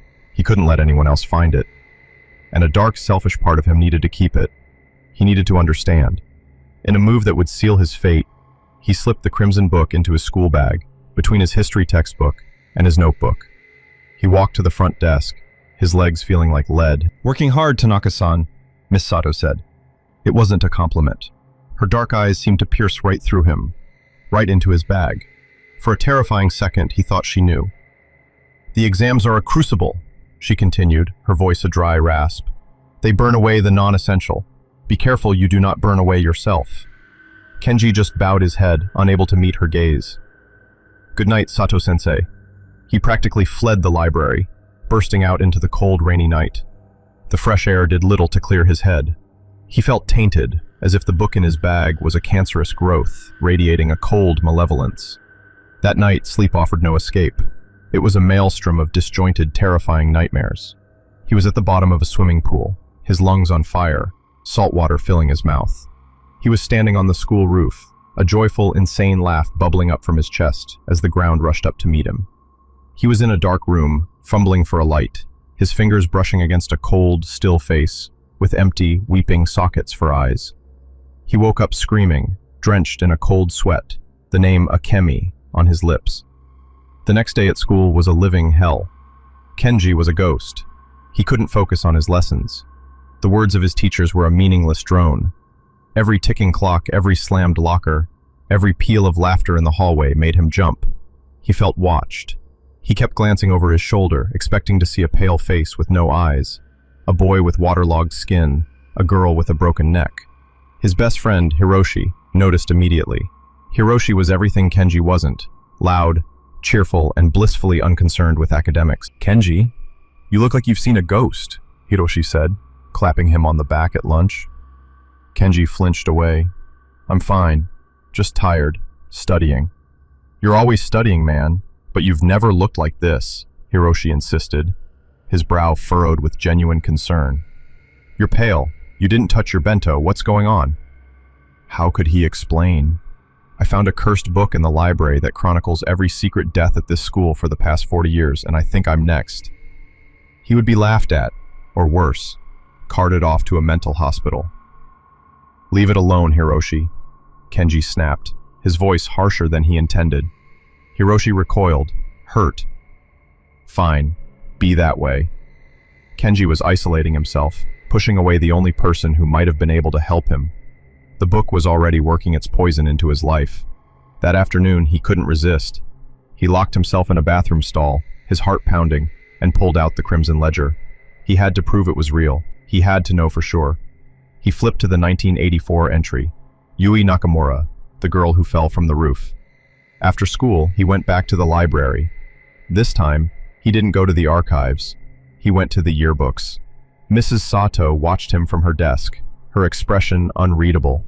His hands shook as he pulled out the 1984 yearbook. He flipped through the pages of smiling, black and white faces, a gallery of ghosts. And there she was. Class 1C, Yui Nakamura, a girl with bright eyes and a sweet, hopeful smile. A chill traced its way down his spine. He checked another, Ryoichi Ito, the swimmer from 1978. There he was in the swim team photo, muscular and confident. They were real. It was all real. He felt a sudden, overwhelming urge to get rid of the book. It was a toxic object, a vessel of pure misery. After school, he walked not home, but to the incinerator behind the gymnasium. His mind was made up. He would burn it, reduce it to ash, and end the curse. He opened the heavy iron door of the incinerator, the residual heat washing over his face. He held the crimson ledger over the opening, his knuckles white. He couldn't do it. An invisible force seemed to hold his hand. A voice, soft and sibilant, whispered in the back of his mind. You can't. It's part of you now. You have seen. You know. To destroy the record is to become part of the record. Defeated, he slumped against the brick wall, the book held tightly to his chest. It felt warm now, almost comforting. The fear was still there, but it was mingling with something else. A strange sense of belonging. He was part of this secret history now. He was a guardian of the knowledge. The thought was both terrifying and intoxicating. The next few days were a blur of paranoia and obsession. Kenji stopped eating. He stopped sleeping. Dark circles bloomed under his eyes, and his once neat uniform was perpetually rumpled. He carried the book with him everywhere, a talisman and a tormentor. At night, he would read the entries again and again, memorizing the names, the dates, the horrific details. He felt a kinship with these dead students, these other victims of Umeda High. The nightmares grew worse, more vivid. They were no longer just flashes of the other deaths. Now they were about him. He dreamt he was in the library, reading the Crimson Ledger. He would get to the last written page, Emi Watanabe's entry, and when he turned to the final blank page, it was no longer blank. His own name was there, Kenji Tanaka, Class 3B, and below it, the description of his own death would begin to write itself, the ink appearing on the page like fresh blood. He always woke up screaming before he could read the details. Finally, he knew he couldn't do this alone. He had to face the only other person who might understand.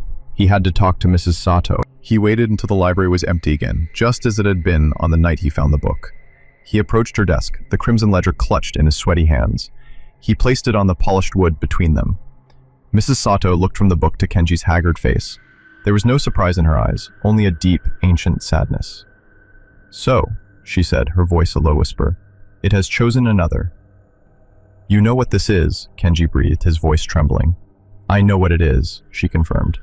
She reached out a wrinkled hand and traced the cover of the book, a gesture of both reverence and fear. It is the school's memory, its pain. Every time this building witnesses a tragedy born of despair or violence, a new page is filled. It records the truth the official reports try to hide. The first entry, Akemi Sato, Kenji stammered. Was she... My older sister, Mrs. Sato said, her voice flat, devoid of emotion long since spent. I was a first year when it happened. I found her, and a week later I found this book hidden in her locker. The first entry had just been written. The air in the library grew heavy, thick with unspoken grief. Why are you still here? Kenji asked. Why would you stay? Someone has to watch over it, she replied, her gaze distant. Someone has to be a guardian.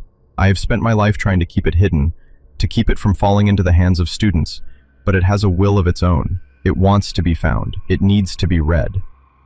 What do I do? Kenji pleaded, his voice cracking. I tried to burn it. It wouldn't let me. You cannot destroy it, she said, her eyes locking onto his, and you cannot give it away. Once you have read it, you are bound to it until the next entry is written. That is the rule. The implication hit Kenji like a physical blow. Until the next entry is written, the blank page. It's waiting for me, he whispered in horror. Mrs. Sato simply nodded, a single, slow gesture of confirmation. The book feeds on the fear of its reader. It takes your anxieties, your pressures, the darkness inside you, and it shapes your end. Akemi was terrified of being judged, of not being perfect. The book took her eyes, the organs of judgment. The swimmer, Ito-kun, had a phobia of open water. The book drowned him in an imaginary ocean. It finds your deepest crack, and it breaks you apart. What's my crack? Kenji asked, his mind racing. The exams, the pressure from his parents, his fear of failure, his fear of disappearing, of being forgotten. Only you know that, Mrs. Sato said softly. And so does the book. Go home, Tanaka-san. Pray. It is all you can do. But Kenji didn't go home. He couldn't. He knew his end was close. The book felt hot in his hands now, humming with a palpable energy. He stumbled back into the shadowed canyons of the stacks, collapsing in the same aisle where he had found it. He opened it one last time. He flipped past Akemi's story, past Ryoichi's, past Yui's. He came to the final written entry, the one for Emi Watanabe. He stared at her name. And then, with a sense of grim finality, he turned the page. It was no longer blank. The ink was a wet, glistening black, as if it had just been written. His name was at the top. November 26, 2013. Kenji Tanaka, Class 3B. Kenji's breath caught in his throat. He couldn't scream. He couldn't move. He could only read as the elegant spidery script continued to flow across the page, describing the scene with chilling, clinical precision. Found in the local history section of the Umeda High Library where he so loved to study. He was slumped against a bookshelf, an old crimson book open in his lap. His body was emaciated, as if he had not eaten in weeks. The official cause of death will be listed as heart failure brought on by extreme stress and malnutrition. A tragic but understandable consequence of exam pressure. The script paused for a moment. Kenji was shaking uncontrollably, tears streaming down his face. This was it. This was his end. To be just another statistic, another victim of the exam season. But then, the writing continued. A final, horrifying sentence appearing on the page. But the librarian, the first to find him, will know the truth. She will see the look of absolute terror frozen on his face, and she will see that his eyes, which had read so many forbidden things, are clouded and white, staring blankly at a horror no one else can see. He did not simply die of stress, he was read to death. As the final word appeared on the page, the lights in the library flickered violently and then went out, plunging Kenji into absolute darkness. The rhythmic ticking of the clock stopped. A profound, unnatural silence fell. The air dropped 20 degrees, and he could see his own breath misting in front of him. He wasn't alone. A soft, wet shuffling sound echoed from the far end of the aisle. Whispers slithered through the air, the disembodied voices of all the names in the ledger. Scooped out with a spoon, held down by unseen hands, laughing as she fell. The shuffling grew closer. Kenji scrambled backward, his hands sliding through dust and grime. He tried to scream, but his throat was constricted, all sounds strangled in his chest. A figure began to resolve itself out of the oppressive darkness at the end of the aisle. It was tall and gaunt, a shifting amalgam of all the victims. It had Akemi's long, wet hair, Ryoichi's waterlogged clothes, Yui's broken, twisted limbs. But the face was the worst part. It was a smooth, pale mask of skin, with no mouth, no nose, and no ears. There were only two dark, hollow sockets sweeping a thick black fluid that smelled of rust and decay. The entity raised a hand, and Kenji saw that its fingers were long and sharp, like a scribe's quills. It pointed at him. The whispers coalesced into a single, horrifying voice that echoed not in the library, but inside his own skull. It is time. The page is written. The ledger must be balanced. Kenji stared into the empty sockets of the creature, and in their abyssal depths, he saw it all. He saw every gruesome death, felt every moment of terror, every ounce of despair that had been poured into that crimson book. He saw his own body, slumped and lifeless. He saw Mrs. Sato finding him in the morning. He saw his parents weeping. He saw his name becoming just another story whispered in the halls of Umeda High. His heart fluttered like a trapped bird, then seized in a final agonizing spasm. His last sight was of the crimson book in his lap, the page with his name on it glowing with a faint, malevolent light. His eyes, clouded and white, stared into the darkness as the last bit of life fled his body. The next morning, Mrs. Sato found Kenji Tanaka exactly as the book had described. The police came, an ambulance arrived, and the official story was quickly established. A tragedy, they called it. A cautionary tale about the pressures of the Japanese education system. Hiroshi wept for the friend he couldn't save. Kenji's parents were consumed by a grief from which they would never recover. And later that day, after the police tape was gone and the silence had returned, Mrs. Sato walked slowly back to the local history aisle. The space where Kenji's body had been was empty, but the chill remained. She looked at the shelf where he had first found the crimson book. It was there, nestled between two thick tomes, looking innocuous. She knew, without having to check, that the page with Kenji Tanaka's name was now just another entry in a long, bloody history. She also knew that the final page of the book was once again pristine, empty, and blank, waiting. Because this story, you see, isn't over. The crimson ledger still rests on a dusty shelf in the Umeda High Library. The school still stands, the students still feel the pressure, and the book is very, very patient. It is always waiting for the next curious reader, the next soul to unearth its terrible history, and in doing so, write the final chapter of their own.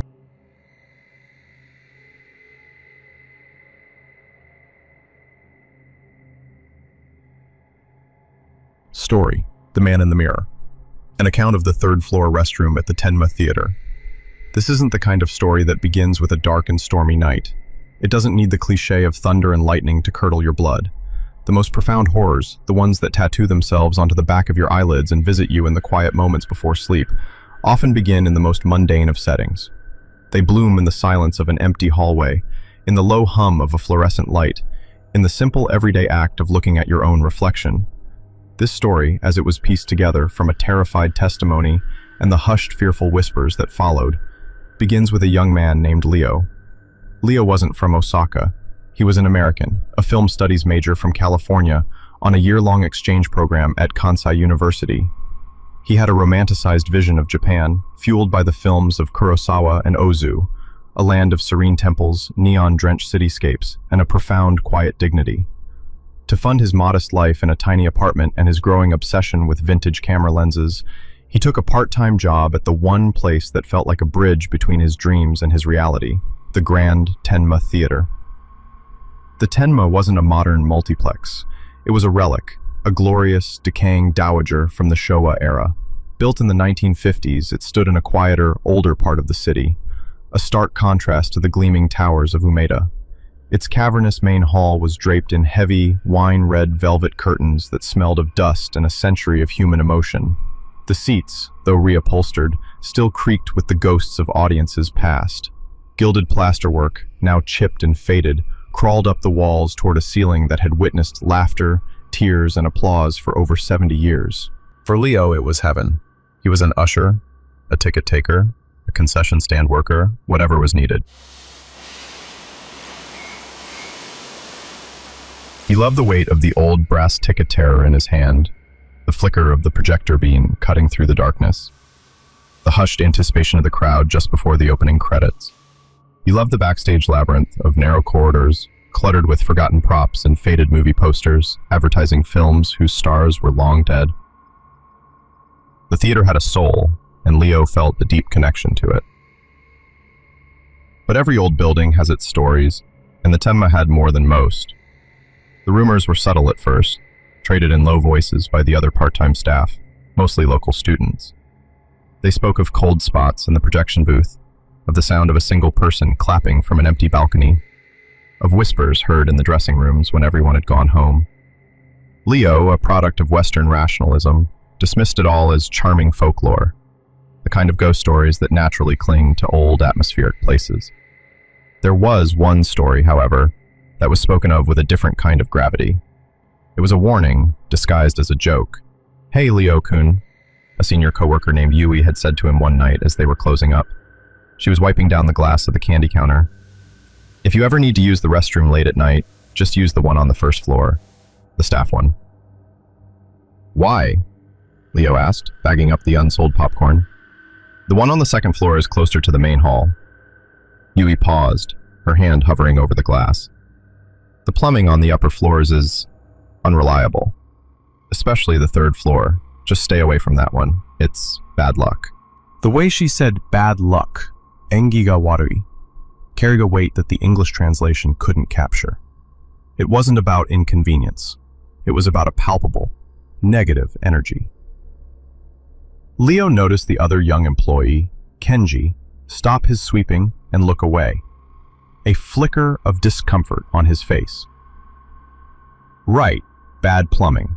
Got it," Leo said with a slight smile, filing the warning away as another of the theater's quirks.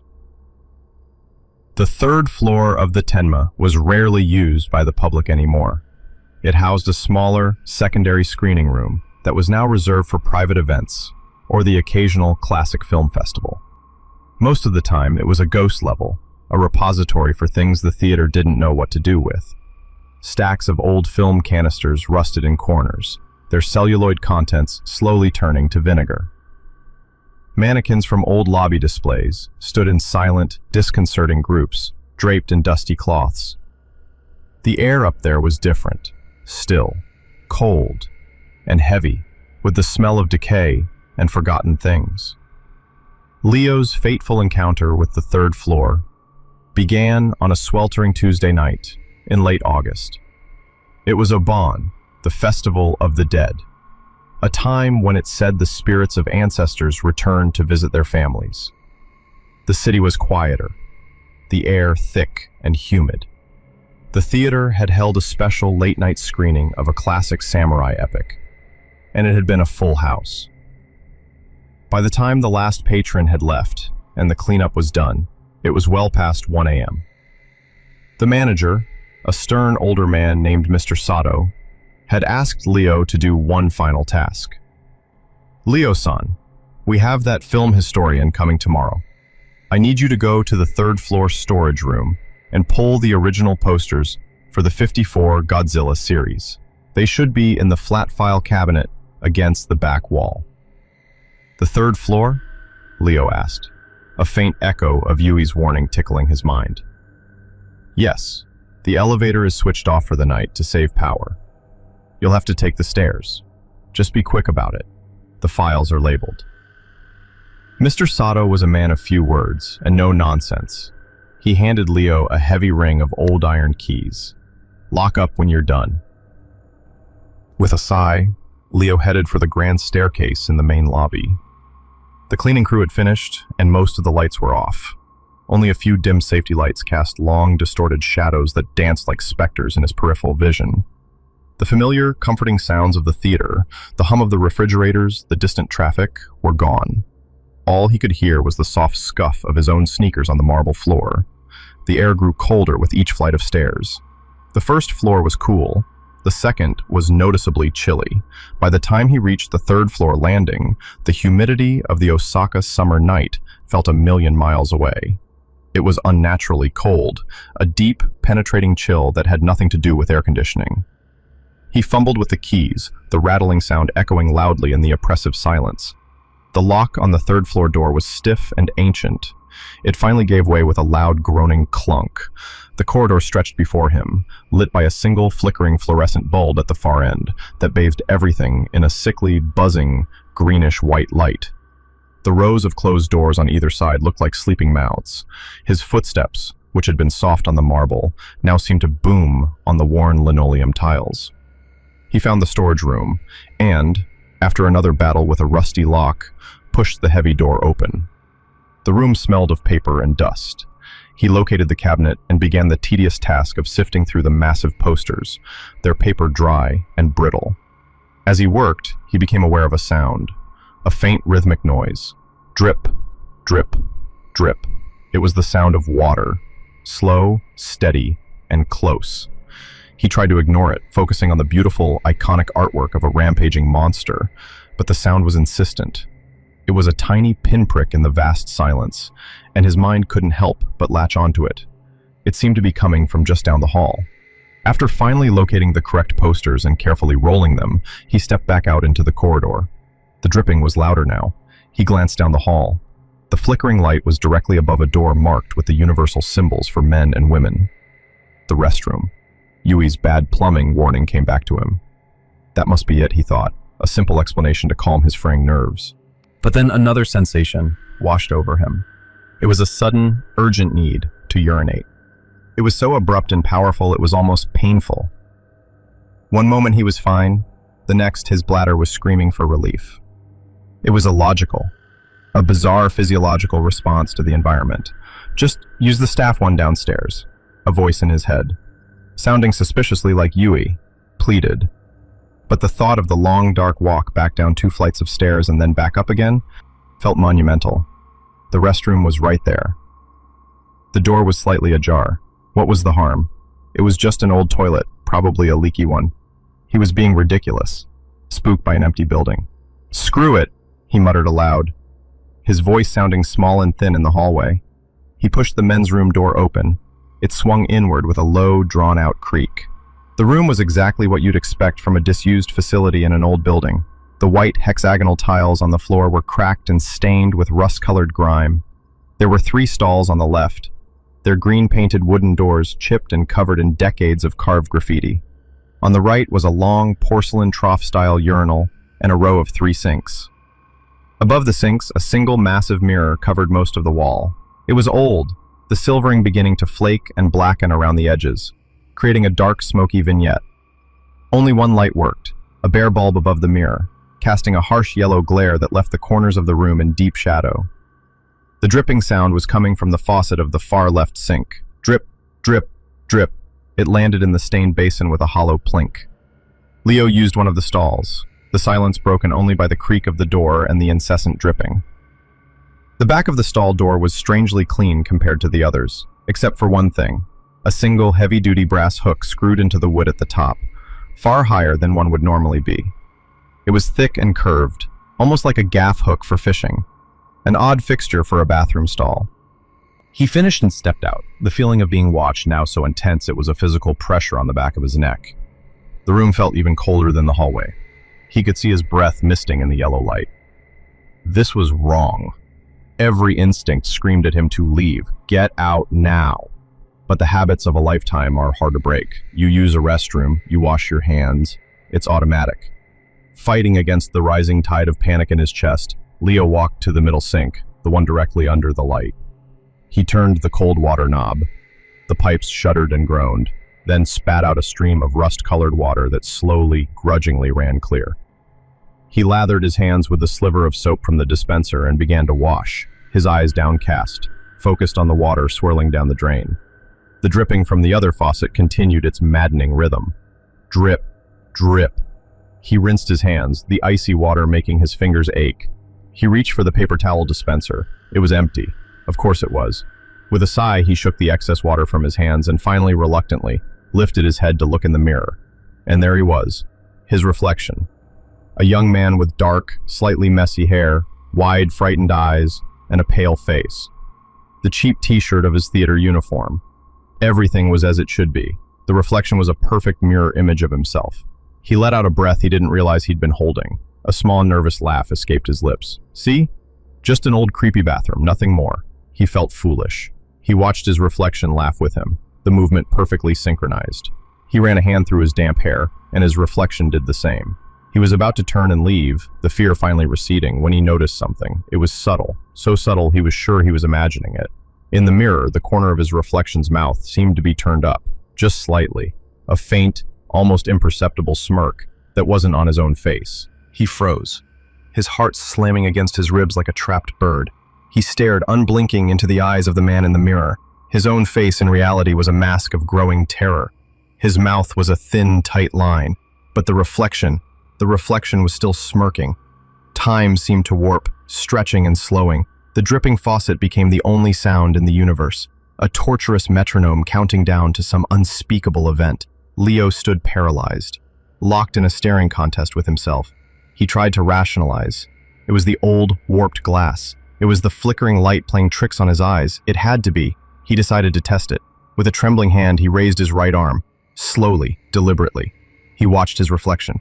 The man in the mirror did not move. It just stood there, perfectly still, its eyes fixed on him. That small, knowing, malevolent smirk plastered on its face.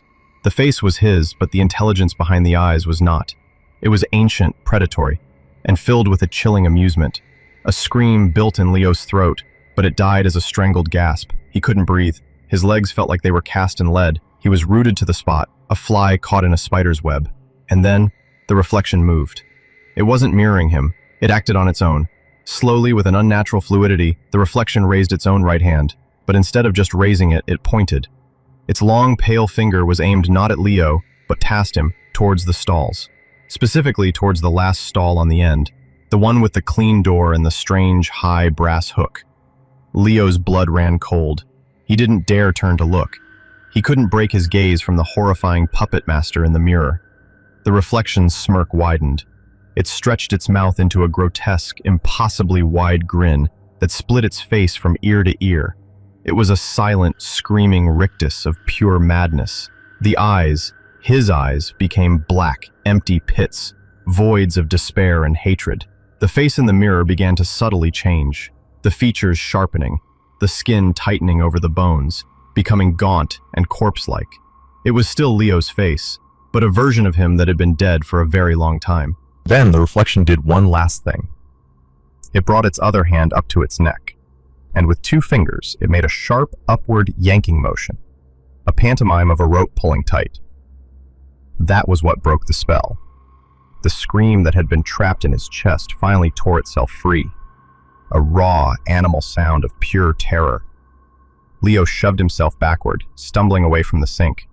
He slipped on the grimy, wet floor, his arms flailing. He crashed hard against the tiled wall, the impact jarring his teeth. He scrambled to his feet, his mind a white-hot explosion of panic. He didn't look back at the mirror. He couldn't. He wrenched the restroom door open and fell out into the hallway, gasping for air that felt thick and suffocating. He didn't stop. He ran. He abandoned the posters, left the keys in the door, and sprinted down the corridor, the flickering fluorescent light chasing him like a strobing nightmare. He half fell, half tumbled down the 3 flights of stairs, his hands scraping against the rough plaster of the walls, his ankles twisting. The only thought in his head was, "Get out, get out, get out." He burst into the ground floor lobby, a sobbing, hyperventilating wreck. He saw a light on in the manager's office. He stumbled towards it, pushed the door open, and collapsed inside. Mr. Sato was sitting at his desk, finishing paperwork. He looked up, his normally stern face etched with alarm at the sight of the terrified young man who had just crashed into his office. "Leo-san, what is it? What happened?" Leo couldn't form words. He could only point up, his hand shaking violently. Third floor," he choked out between ragged sobs. "The mirror. The man in the mirror." Mr. Sato's face changed. The alarm was replaced by something else, a deep, weary resignation, a profound sadness. He sighed, a long, heavy breath that seemed to carry the weight of years. He stood up, walked over to a small cabinet, and poured a glass of water, his hand surprisingly steady. He gave it to Leo. "Sit down," he said, his voice softer than Leo had ever heard it. "Drink." Leo obeyed, his body still racked with tremors. He drank the water in desperate gulps. One night, just like this one, he stayed late after the theater had closed. No one knows for sure what he was thinking. We only know what the morning cleaning crew found. Mr. Sato looked Leo directly in the eye. They found him in the 3rd floor men's room. He had hanged himself from that large brass hook on the inside of the last stall's door. Leo felt the last bit of air leave his lungs, the clean door, the high hook, the reflection pointing. It all crashed together in his mind with the force of a physical blow. "They say," Mr. Sato continued, his voice barely audible, "that a soul who dies in such despair, with such a powerful connection to a place, can leave an imprint, an echo." Akira loved this theater, but he also came to hate it. He hated the successful actors, the happy audiences, the people who were living the life he couldn't have.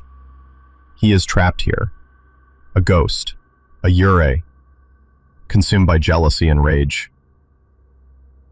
"But why did it look like me?" Leo whispered, the question he was most afraid to ask. "That is the true horror of it," Sato said, leaning forward. "The entity in that mirror is not Akira's ghost as he was. It is a lure. It is a reflection of his envy. It shows you yourself, to draw you in, to make you feel safe. And then it shows you what it wants you to become. One of them, dead. It mocks you with your own face, filled with its despair. It points to the stall, showing you the way out that it chose. It is an invitation to join him in his misery." Leo sat in stunned silence, the cold from the 3rd floor seeping back into his bones, a permanent chill that he knew would never leave him. He quit his job the next day. He couldn't set foot in the Grand Tenma Theater again. He finished his exchange program, his initial wonder for Japan replaced by a quiet, gnawing fear. He developed a severe case of catoptrophobia, the fear of mirrors. He covered every reflective surface in his apartment. The simple act of shaving, of washing his face, became an ordeal.